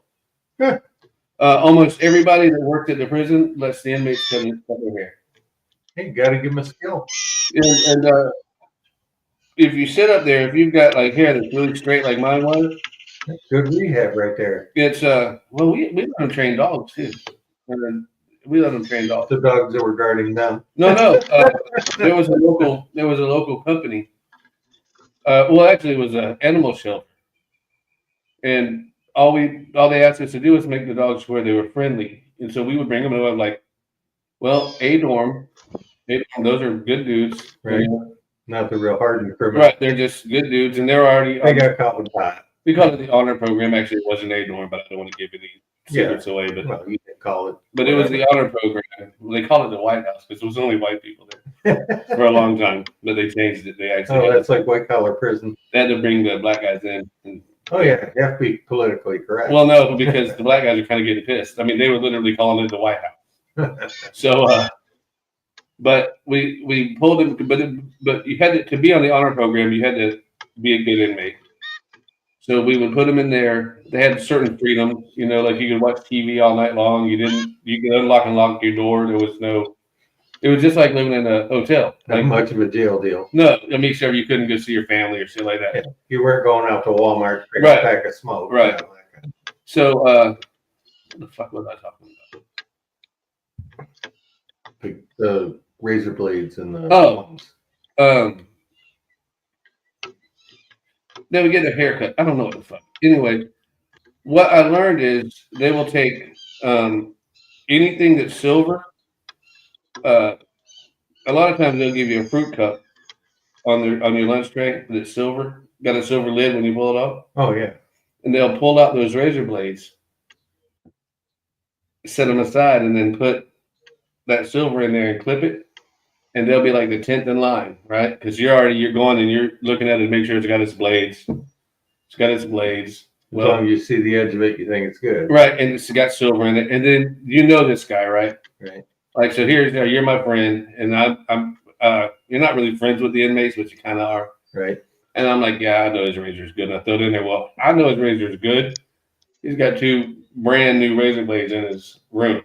So then they take those toothbrushes and they melt those toothbrushes down because back then you could smoke in prison. It was only like 12 years ago. You could smoke in prison, so they would melt these toothbrushes down and wrap them in newspaper. Then they would melt the razor blade into the end of what is now a long toothbrush. Well, in prison, you can buy full-length regular toothbrushes. You can buy Colgate toothbrush, toothpaste, whatever you want. Right. But they would melt this razor blade in this toothbrush. And, buddy, if that ever goes in you. Hence the shiv. If that ever goes in you. You're going to cut you. And it's going, and you don't even know you're cut. Yeah, it goes in. Because you're not, and so sharp, you don't even realize it. I have literally watched people holding their guts in and running down to medical. Holding their guts. You can see guts coming out. I mean. Nice. Yeah. You don't want to see that twice. That'll give you some of that PTSD or whatever it's called. Saw worse shit working in the prison than I did in combat. Really? Yeah. I mean, I never saw. I wasn't in Vietnam. You know what I mean? I was. It was a totally different thing. I was a door kicker. I wasn't. I'm not one of those. I wasn't no Navy SEAL elite whatever. I was a grunt door kicker. Like you open the door, the rest of them will go in and fix it. Yeah, I kick the door and shoot, and hopefully nobody was in there. But I've seen some gory shit in them prisons. I've seen people with their necks cut open. I've seen people with their guts cut open. Nice. I watched a guy cut his own. Didn't watch him. I saw him after he cut his own dick off with the same type of razor blade. Just cut his own dick off because he wanted attention. That'll do it. They were nasty, man. They called him Stumpy from there in. I bet you. He probably dead. I don't know. I guess you probably bleed to death. Although they fixed him, they sewed it back up. But they didn't sew it back on. They sewed him back up. They sewed him up. He came back to the prison. Jesus. Yeah, it's the problem. Not that I want to get philosophical, but our prisons are now used to hire the mentally ill, or to house the mentally ill. These people that are crazy need to be in a crazy house where they belong. They don't need to be in prison. Prison is for people that they know they're bad. If you hurt somebody on purpose and mean it, prison. If you rob somebody, don't put that guy in prison. Put him on a work program so he can pay me back the shit that he stole from me. There you go. Put him in a halfway house. Half of his paycheck until I'm done comes to me. Half of it pays his bills. There you go. That's what I don't want a white collar crime. If you screwed somebody out of $25 million, putting you in jail ain't helping nobody. It ain't getting them their people's money back. Right. You are obviously a thief or a conniver or something already. Use your money to the good. Work for the government. Screw it legally, and get your people their money back. Like that Bernie Madoff, they put him in a prison. All of these people are without money because of him. I mean, these people that were... And they have no way to recoup it because he has no way to recoup it. But I will say this, don't be so fucking greedy. When you already have a couple $1 million... Yeah, why do you need a couple and you're million 80, more? and you're 80? I mean, come on. I'm 50. Toss me about 65 grand. I can stretch that out for like 5 years. I mean, I got a little bit of a supplemental income. I mean, these people drive me crazy with the greed. Oh, when I was making and lots of money every year, I wasn't happy and I didn't have money. It felt like I never had money because I was chasing that extra dollar. Now that I don't have money and I'm getting along by the skin of my teeth, which are fake, so there's not much skin there. And it's like my life is so much simpler and so much easier to deal with. I mean, back 15 years ago, I could have never sat there and done this because I'd be like, I got to get to work. I got to get out here. I got to make money. I don't have time for this shit. Yeah, but sometimes you need to let the steam off. Sometimes you got to let the steam off, and this is what I think is really kind of fun about this show is it lets us. Me and Toni get along. Me and Toni have always gotten along great, but we get along even greater now because she's like, boy, all your frustrations you take out, you yell up there. And then she'll say, you probably shouldn't say some of these things. Some of these things, that you should self-censor. And that's what it takes all that fun out of it. Uh-oh, the Redbirds are about to fight. The one thing I've always thought in my head is if you're going to make a statement and you think in your own head, I wonder if I should say this, chances are you shouldn't. Your brain's already telling you you're pushing the limit. And then what do I usually do? Say it anyway. Because sometimes their reaction is worth the ass whipping. I mean, because there was a couple times where I knew that if I said this, it wasn't going to work. I hung around, even when I was in the military, I hung around with the real live outlaw bikers from Florida Outlaws. I have a shirt somewhere that's SYLO, Support Your Local Outlaws. That ain't the fucking racing people in Oklahoma. I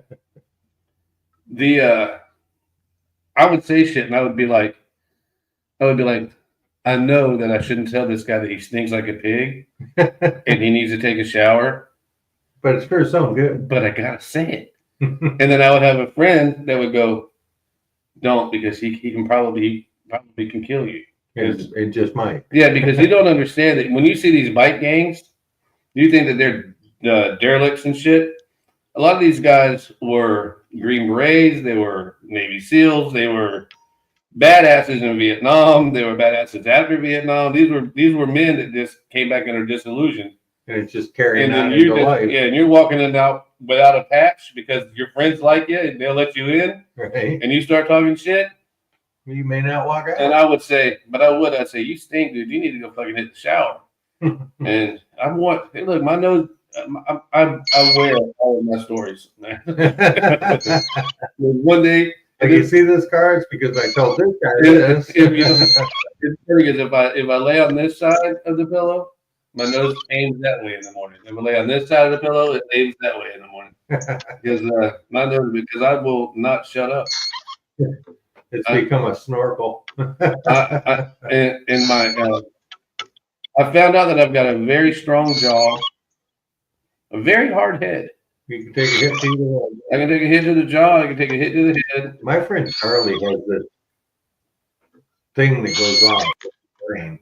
If he bumps his head on, say, in an attic, stands up too quick and hits his head on a nail, you do not want to be within 50 feet of him. He just comes unfucking glued. Some people are like that. I've seen him take a 22-ounce framing hammer and smash the tiles on the floor we just put in because he bonked his head underneath the sink. Some people got. He just loses it, man. It triggers it crazy. Some people's got real thin heads, man. Well, he's got a real. You can always watch. It goes right through his brain. I think he's got a woman head. Cuckoo. He's got a woman head. If I bump up and hit my head on the counter, I go, God damn it, that hurt. Yeah, I swear. Tony's like, wait a minute, this might be bleeding. Let me check. You know, some people got tender heads. Girls got tender heads. Sorry, Charlie or whoever, but they have their pain receptors are different. All right, for example, yeah, it sets him right off. I don't know you that well, right? I mean, I know you well. I've known you a long time, but we don't do shit. All right, like I have very, very, very high pain tolerance. I have a feeling you have a very, very, very high pain tolerance. Yeah, because that's what I mean. Because both of us have basically the same lifestyle, even though we grew up in different places. Right. We grew up basically the same way. So when you hurt yourself, you didn't run to mama. You just said, "Oh, I'll just duct tape it." You know, a little electric tape. I know people, dude. I know people that carry Band-Aids in their wallet. I know grown-ass men because if they cut themselves, they don't. In Neosporin. Oh yeah, they're like a doctor on the scene. If I tell you how many times my dad, I would cut myself real bad, not emergency room bad, probably. And they'd say, "Go jump in the pool. The chlorine will clean it out." I mean, that was the truth. If we were in the shop and I hit my hand with a hammer, we had a parts washer. Stick in there. That parts washer had grease and no telling what was in that grease. Right. Cigarette butts, no telling what. And you'd stick your hand in there, and I never had hardly any scars or nothing. I mean, nothing. I never had any infections or nothing. Then again, I only had one kid. Yeah, maybe we have a pattern. It's like me. If I cut myself, I hate needles. Yeah. Like, because they're going to Novocaine you up. And then they're going to want to scrub the wound out. And then they're going to use a needle and a thread and stitch you up. I cannot look at it. Not that I'm like blood bothers me or anything. Not in the least.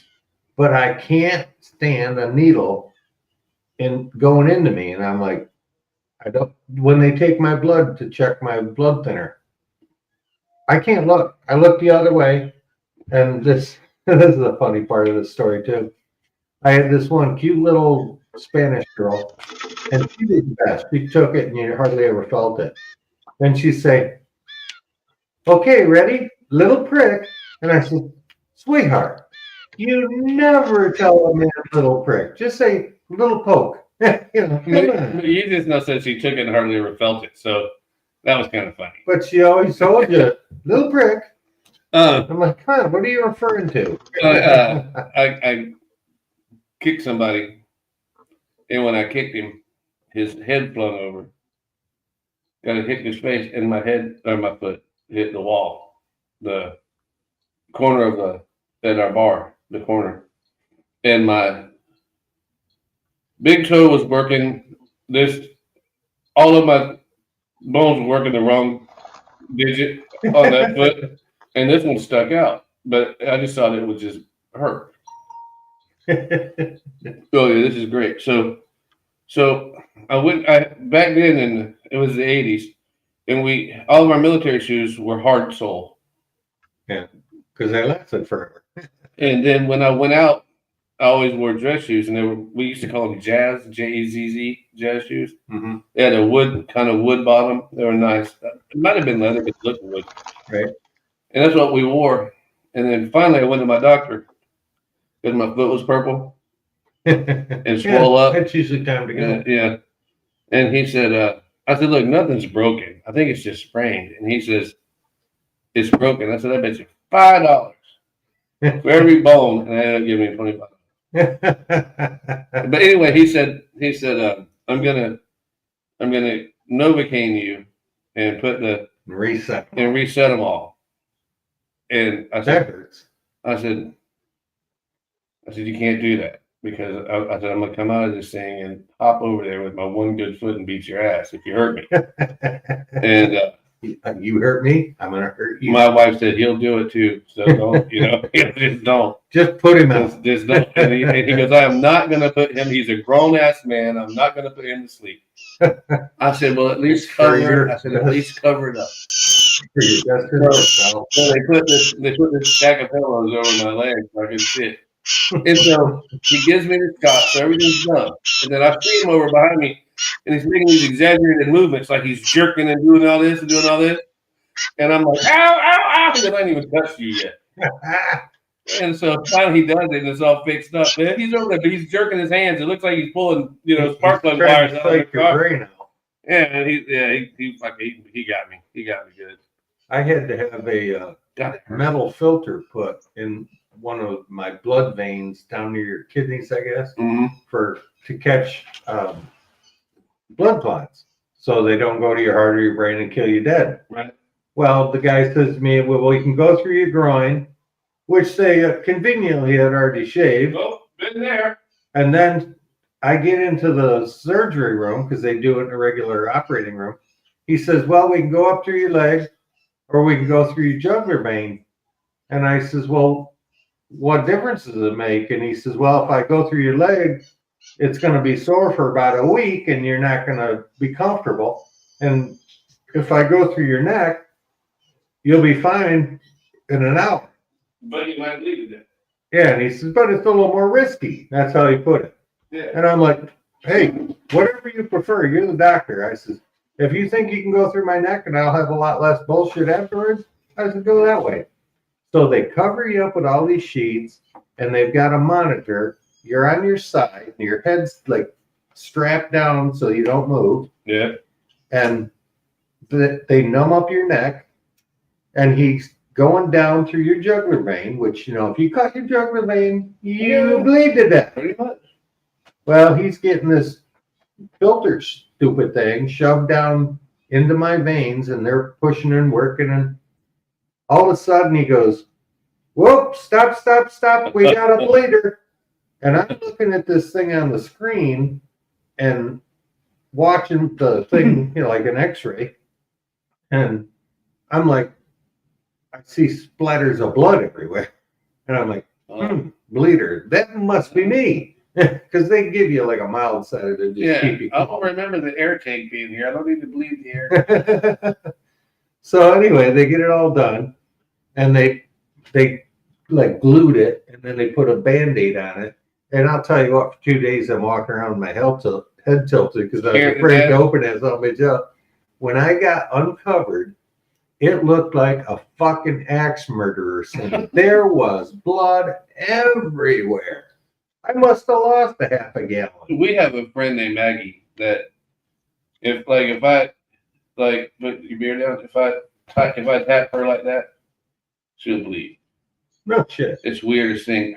She's got bad blood, and she'll be out working in the yard. She's a yard freak, and get a stick or a sand spur in her ankle. She wears short socks, and it'll get right stuck in her sock. And by the time she can get to the house, it's soaking wet blood. Huh. It's the weirdest thing. I used to say, "Are you sure your husband doesn't beat you?" Because she would come and it would just be bruises. She'd be all tore up. It'd be bruises all up and down her arm. I said, "You sure he doesn't beat you?" She goes, "No, I just bumped into the door walking in, and the screen door hit. I hit myself closing the oven with my elbow. That's what they say, but no, it turns out that was the truth. Huh. Because I met her husband. He's kind of a pussy. But thin skin, I guess. I don't know. It was her blood vessels, but she said it had been like that. She's also got flat feet. Has never worn heels in her life. Her feet won't. It just feels like her feet. They're like a quarter-inch thick. They look like pancakes. Her feet. But she's weird. But well, the older I get, the easier I bruise. If I bump my arm working on something, it's like I wake up the next day and it looks like somebody hit me with a baseball bat. Yeah, and I scratch easy. But that's I'm getting that crappy skin or crazy. As you get older, you scratch. I found a turkey neck. You bleed like crazy. I'm getting the turkey neck that my dad had. No. You know, I was listening to this show the other day, and it said the average life for the average male is 60 to 63 to 65, and I'm like, what's the average for a female? I don't know. Probably 75. You know why? Yes. Because men die earlier because they fucking want to. I don't know. It's like, take me out. That's because that's what they always say about feminists. You don't ever see the feminists going and getting the job on the back of the garbage truck. She's not walking the scaffolding on the side of that building. Of course, you got some that will, you know, and I respect the shit out of that. But I don't want to have to carry your weight. You know what I mean? Exactly. If you're going to do the job that I'm going to do, I want you to carry that shit. You better be as capable of doing it. And yeah. That's what pisses me off about. They go, oh, we got to hire so many of this minority, that minority, so many women. They'll hire a woman not qualified or a man not qualified because of their ethnicity. Because it hits a number they need to hit. And they'll pass up a guy that was 10 times better and was willing to do the job cheaper. And you know, they say, well, what do you expect for a salary on these applications? Like you write, all right, $10 an hour. The job actually paid 20, and this ethnic value person, whatever the fill in the blank. You just call them rainbow. Yeah, one of the rainbows come in. Sissies. And they get in the job and they pay them $20 an hour, and they knew half of what you knew, and you were for half the price, but they still hire them. I've only filled out a couple job applications in my life. I never had to. But my dad always told me that when I did, I had to put negotiable. That's what I always do too. My dad always said put negotiable because you don't want to. If you lock yourself in, you yourself short, or you go too high, and then they don't take you. That's like there's a very nice car for a very good price on Facebook today, but he says got Carfax in hand too. But it's like when I'm on Facebook Marketplace. I spend a lot of time on Facebook Marketplace. Thank God I don't have any money. But someone will have a picture of something, and it'll like, let's say that it's a microphone, and I need and I need a microphone, and they'll say microphone, Sony, whatever, like this one, and then I'll be like, it'll say best offer, and I'm like, wait a minute. I'm not going to put a price on. I'm not going to put a price on your shit. Yeah, tell me what you want. I'm not payable. I'll pay it. If not, I'll move on. I'm not putting.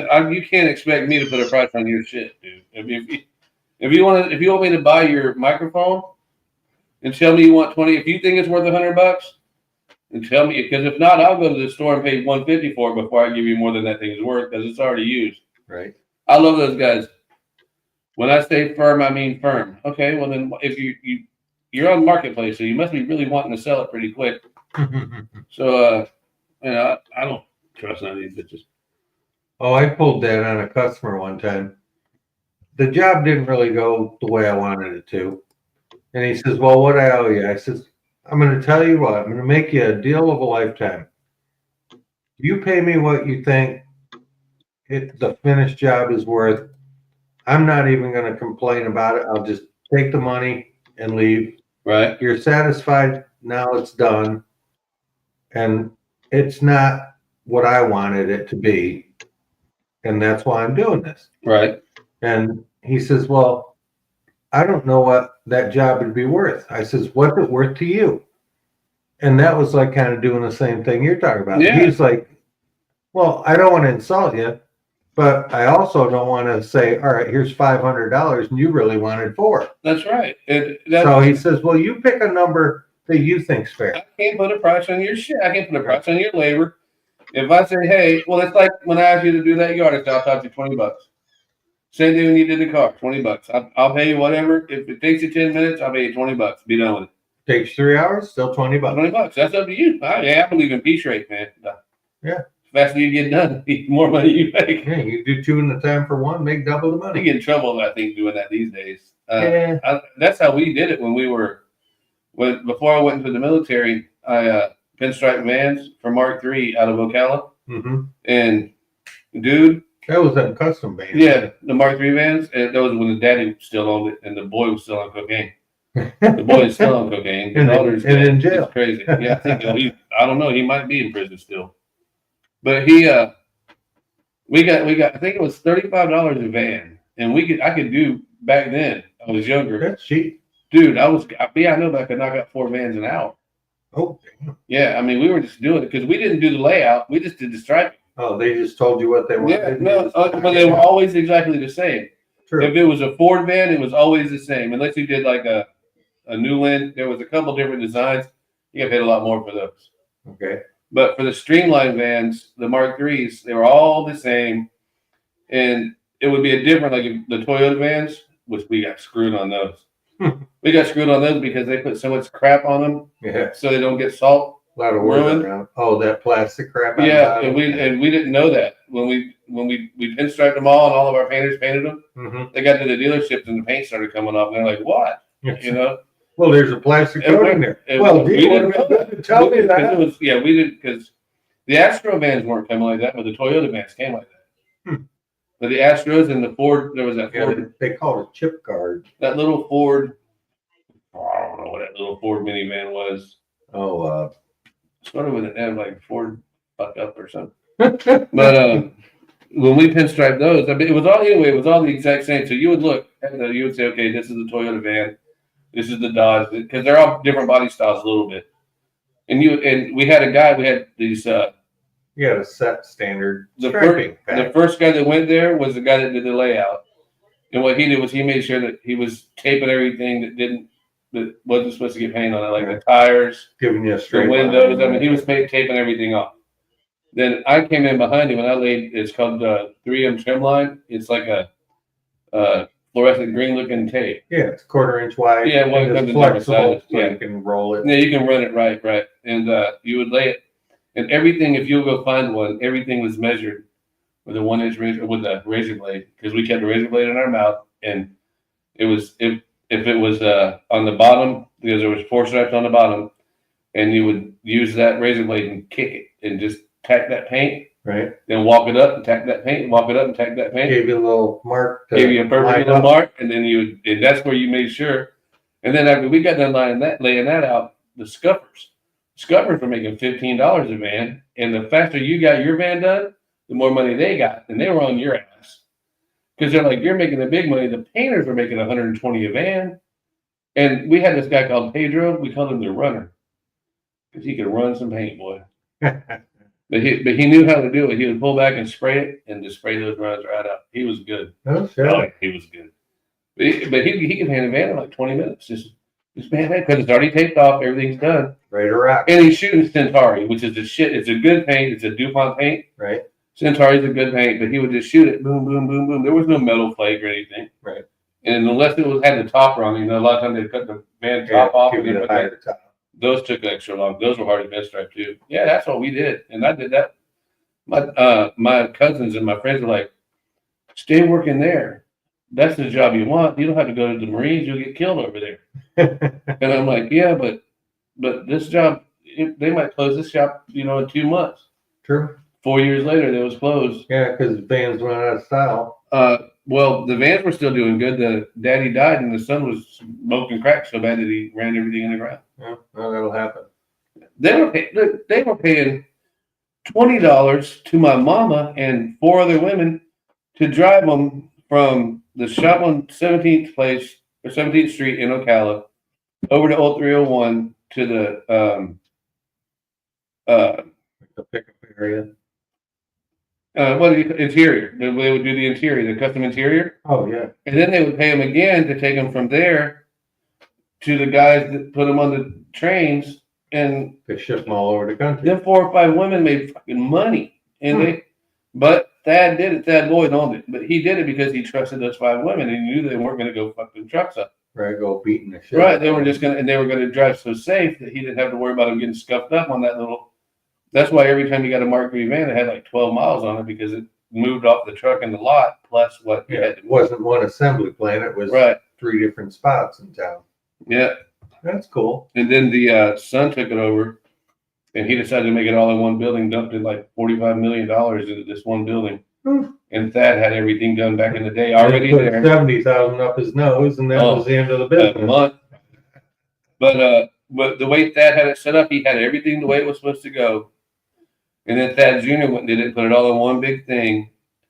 And all of these other 3 buildings were paid for. All these other things were done. There was no money owed on nothing. But Thad wanted it to be fancy because that's what cokeheads did in the 80s. I don't know. Well, you know, everybody thinks they can streamline everything, make it work. He didn't. He Their ruined way. everything. It's like, you know, when you're a kid, you always think your parents are stupid and they don't know what they're talking about until you get to like the age that they were at that point.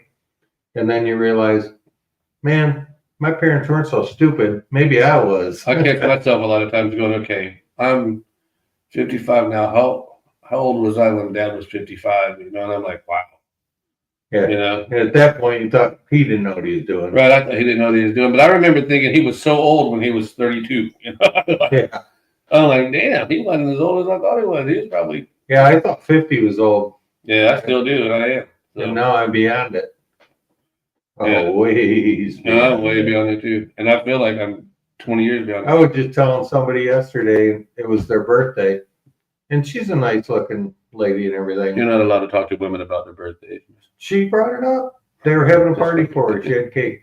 So I said, oh, 27 again? She goes, no, 47. And I know she goddamn lying because she's retired.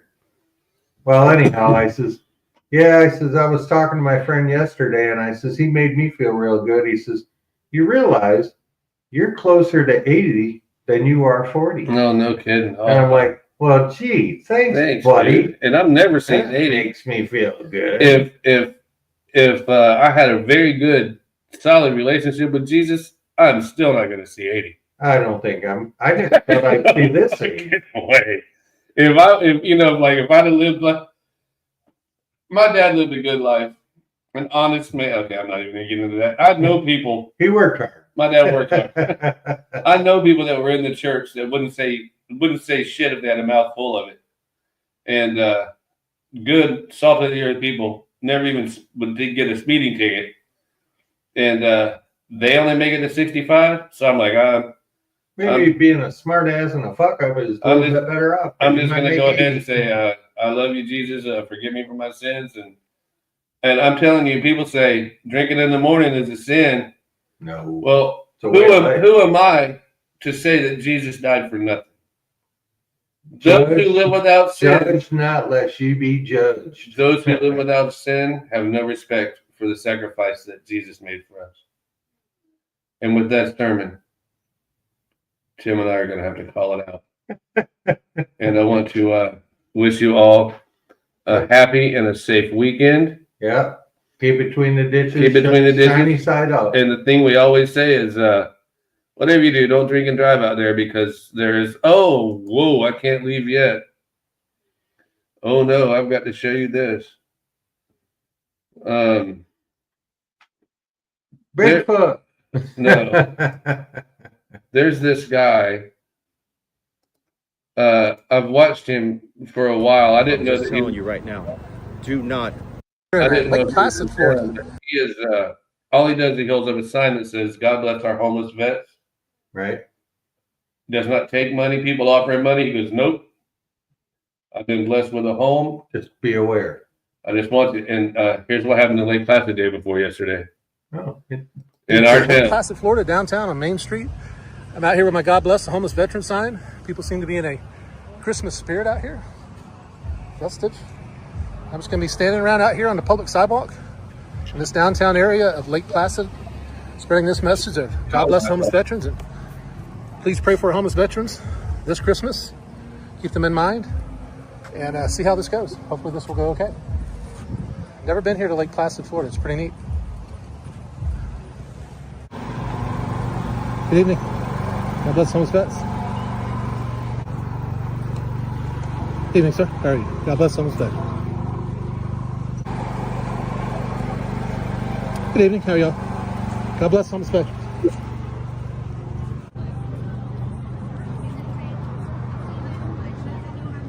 So how you doing?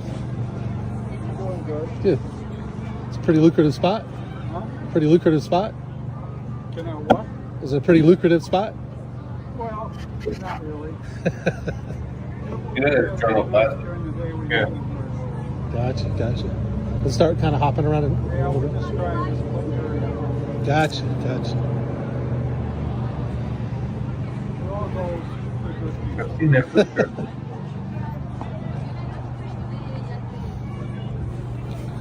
Yeah. What you're going to see is this guy is about to get kicked out of the Lake Placid Journal Plaza. He's not asking for money. He won't take money if you offer it to him. All he's trying to do is spread awareness about homeless veterans. I'm a veteran, and it doesn't take a whole lot before you become homeless, so pay attention to this. Oh, thank you. I am not homeless myself. I just like to come out in public and spread this message. You're collecting. No, not me. No. These days, That's very kind of you. God bless you. I am blessed to have my own house, but I get to be blessed to meet angels like you. Thank you so much. That's very kind. It is. Everybody needs to give. I agree. Be I agree. kind. Yeah, that's my philosophy. Yep. Love one another. That's my philosophy. I don't always achieve it. Sometimes I can be a jerk. Well, I don't either. But But I strive for that. yeah. But God bless you. That's very kind of you. You're an angel. Yeah, that's where he just told her he has the house. He doesn't need it. Hey, boss. Sorry. Sorry, you can't do that here. What's that? You can't do that here Why's that? because it's private property. This is And it's not, no, this is actually private property. It's part of the journal, and this is public right of way, so you can't panhandle here. I'm staying right here. We'll have the sheriff. Public sidewalk. I'm not going on your property. And once again, this is not public. This is part of the journal. See how it goes all the way down there? I'm on public property, but. Hey, sir, how are you? I'm good. You need to move along. There's no handling out here. This is a public sidewalk. Doesn't matter. It's in the town limits. This is the town's property. There's no panhandling. Sir, your name is Sergeant Mullins? Yes, sir. I'll put you on notice. I'll put you on notice. Listen to what I'm telling you first. Okay.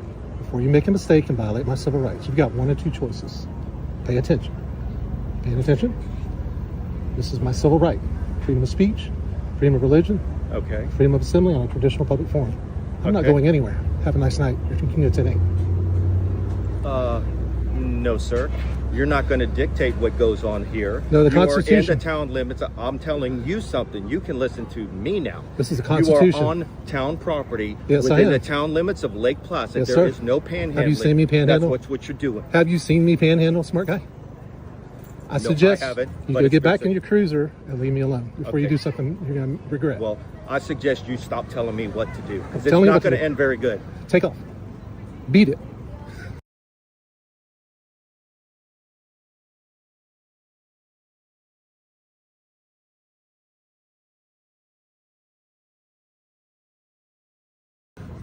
Sergeant Mullins, you're about to make a mistake that's going to get your town sued. Well, so are you. So are you. And what's going to happen if I don't leave? I'm just telling you right now. Do not try to push my buttons. That's exactly Push, what you're push, trying push. to do. That's exactly what you're doing. Take off. Take off. Get No, lost. you do not tell me what to do. You don't have any authority over me. I'm engaged in constitutionally protected activity. Leave me alone. I don't like your attitude. You came up, you didn't ask me what was get going it. on. You just I made don't have to assumptions. ask you what was going on. The businesses here are saying that you're That's out here hearsay. panhandling. That's hearsay. Have a nice night. Leave me alone. Bye.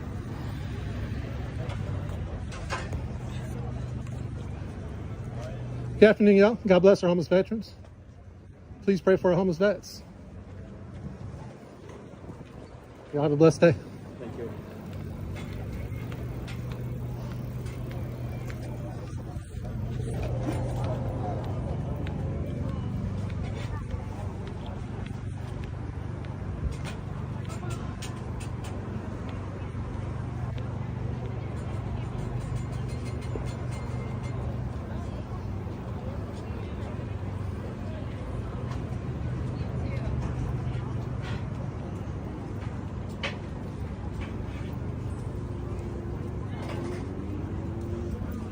Afternoon, young lady. How you doing? God bless our homeless veterans.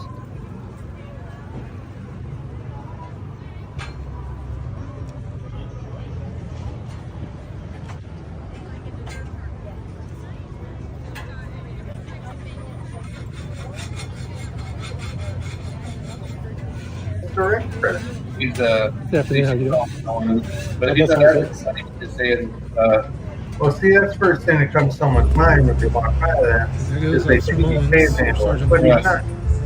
walking away without saying a word to me.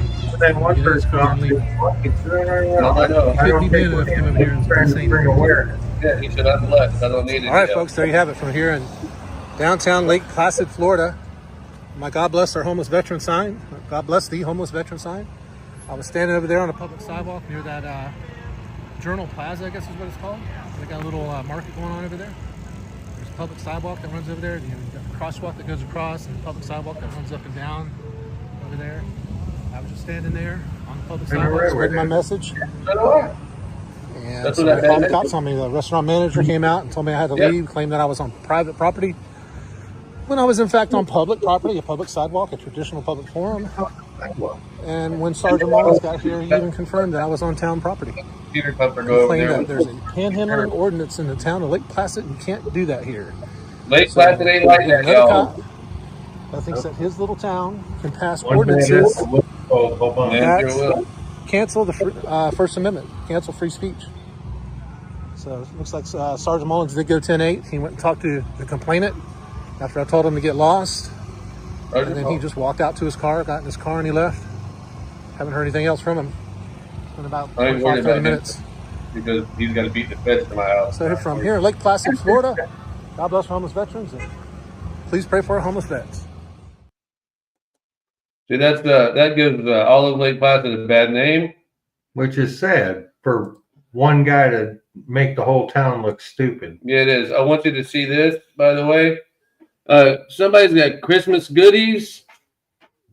I hope you can see it. I can't. But this was posted in Lake Placid, one of the Lake Placid groups. But it's a lady that's got, it might be Tim's friend. But she's got carrot cakes and peanut butter, all kinds of stuff. Great stuff. I don't know her name, dude. Chelsea is her name, and she goes under Sweet Times, and Times is spelled like the seasoning. Okay, then I don't think this is her. And she does make some great shit, and she goes to these little outdoor events and sets up a tent. She does very well because people like her product, and it's very professionally done. It's got the ingredient list on it, so if you're allergic to peanuts, you'd know what's in there and things like that. And if you're allergic to peanuts, then you got bigger problems than sweets. Anyway. Yeah, but she's very professional, and she's just a young lady. I've known her since she was a little kid. Now she has a little kid. This is very near and dear to my heart because I'm an animal lover, and not just to eat them. I mean, I like pets, and I'm a big fan of dogs and squirrels and birds and. And you like my cat. And cats. You know, we were heartbroken when we lost our little Olive. That was Thanksgiving Eve, was a year ago. Oh. Yeah. So, I mean, that's what I told Tony last night. Anyway. Olive oil. Dog 5K features a fast, flat, and scenic course, and funds from this event support the Sebring Angels Animal Shelter. Join us on Saturday, December 14th, 2024 at 8 a.m. for an exciting and fun event. The 5K course starts and finishes at the winery and includes a fast and flat, there and back course.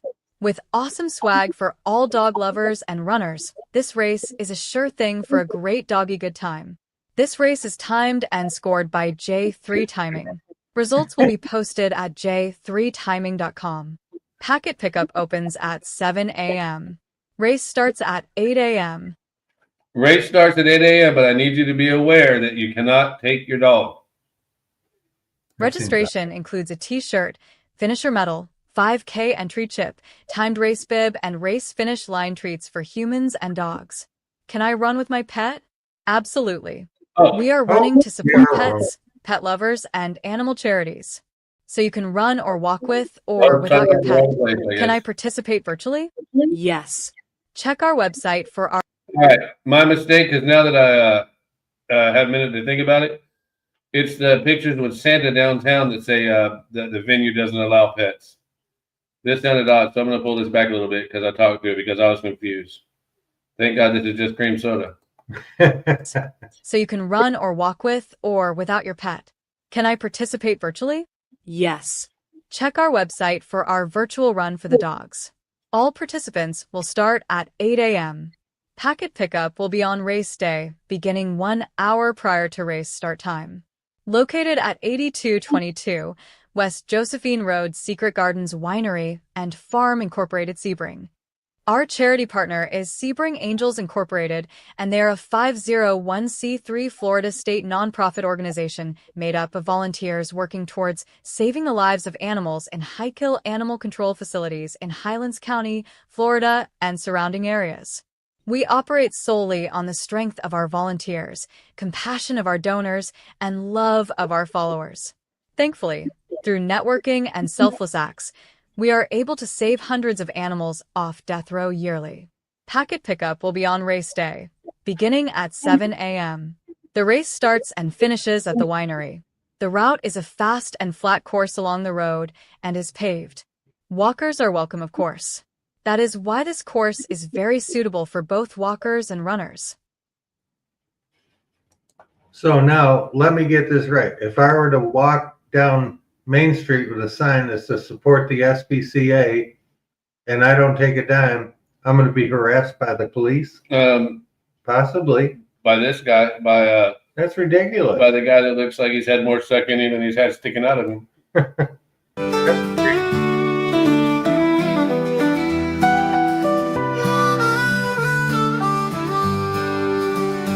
No snowflakes falling, no frosty breeze, just sunshine dancing through the palm trees. Christmas lights strung on the banyan trees glow in our little town where it doesn't snow, but the spirit's alive in the hearts we hold dear. Lake Placid shines bright this time of year. Christmas in Lake Placid, it's a magical sight. Warm breezes and stars fill the silent night. From the orange groves to the fish-filled lakes, it's love and joy this season makes.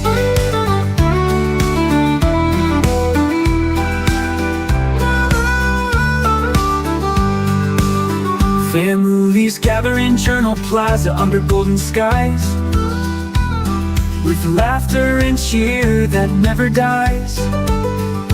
We hang wreaths on doors, sip cider sweet, wearing shorts and sandals, no snow on our street. Yet the feeling's the same, pure and sincere, as we share in the warmth of this special time of year. Christmas in Lake Placid, it's a magical sight. Warm breezes and stars fill the silent night. From the orange groves to the bountiful lakes, it's love and joy this season makes.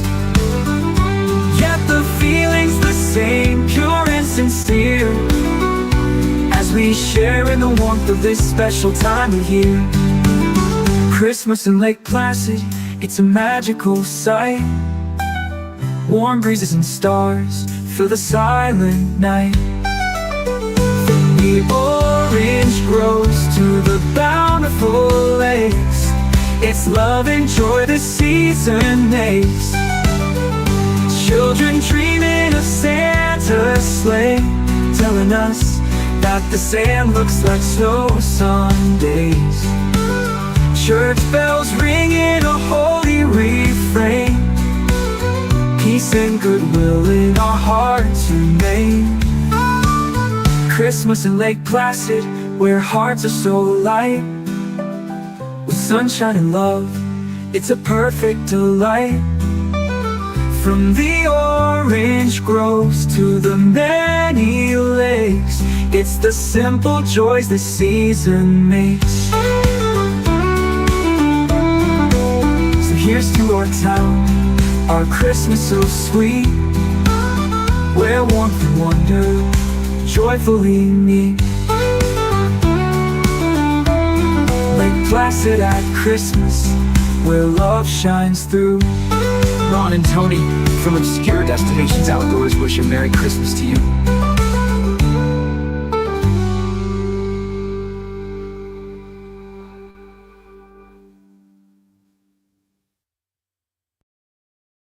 Frost on the window, no snow on the ground. The Christmas lights twinkle as the sun goes down. Palm trees are swaying, there's a breeze in the air. Christmas in Lake Placid is beyond compare. It's not about the weather or the chill in the night. It's the love in our hearts and the holiday lights. Christmas in the sunshine where the happiness flows. We string up the lights, though it'll never snow. With family and friends, it's a season so bright. Merry Christmas from Lake Placid, where it's warm tonight. We deck the town square with garlands and cheer. Santa rides in on a boat this year. The lake sparkles softly, reflecting the glow of the holiday spirit we all come to know. It's the laughter of children, the songs that we sing, the joy of the season that Florida brings. Christmas in the sunshine where the happiness flows. We string up the lights, though it'll never snow. With family and friends, it's a season so bright. Merry Christmas from Lake Placid, where it's warm tonight. By the campfire we gather, sipping cider and tea. Underneath the stars and the tall pine trees. The beauty of Florida, it's a gift all year. But it feels extra special when Christmas is here. Christmas in the sunshine where the happiness flows. We string up the lights, though it'll never snow. With family and friends, it's a season so bright. Merry Christmas from Lake Placid, where it's warm tonight. So here's to the season, the memories we make, from our little town by the shimmering lakes. Merry Christmas, Lake Placid, where hearts feel so right. Under the palm trees on this starry night.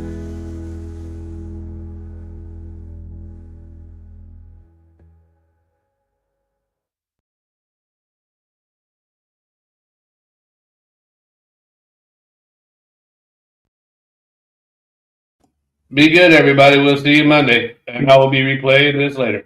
Peace out. Peace out from Tim the Toolman Tim. Nope. Toolman Tim.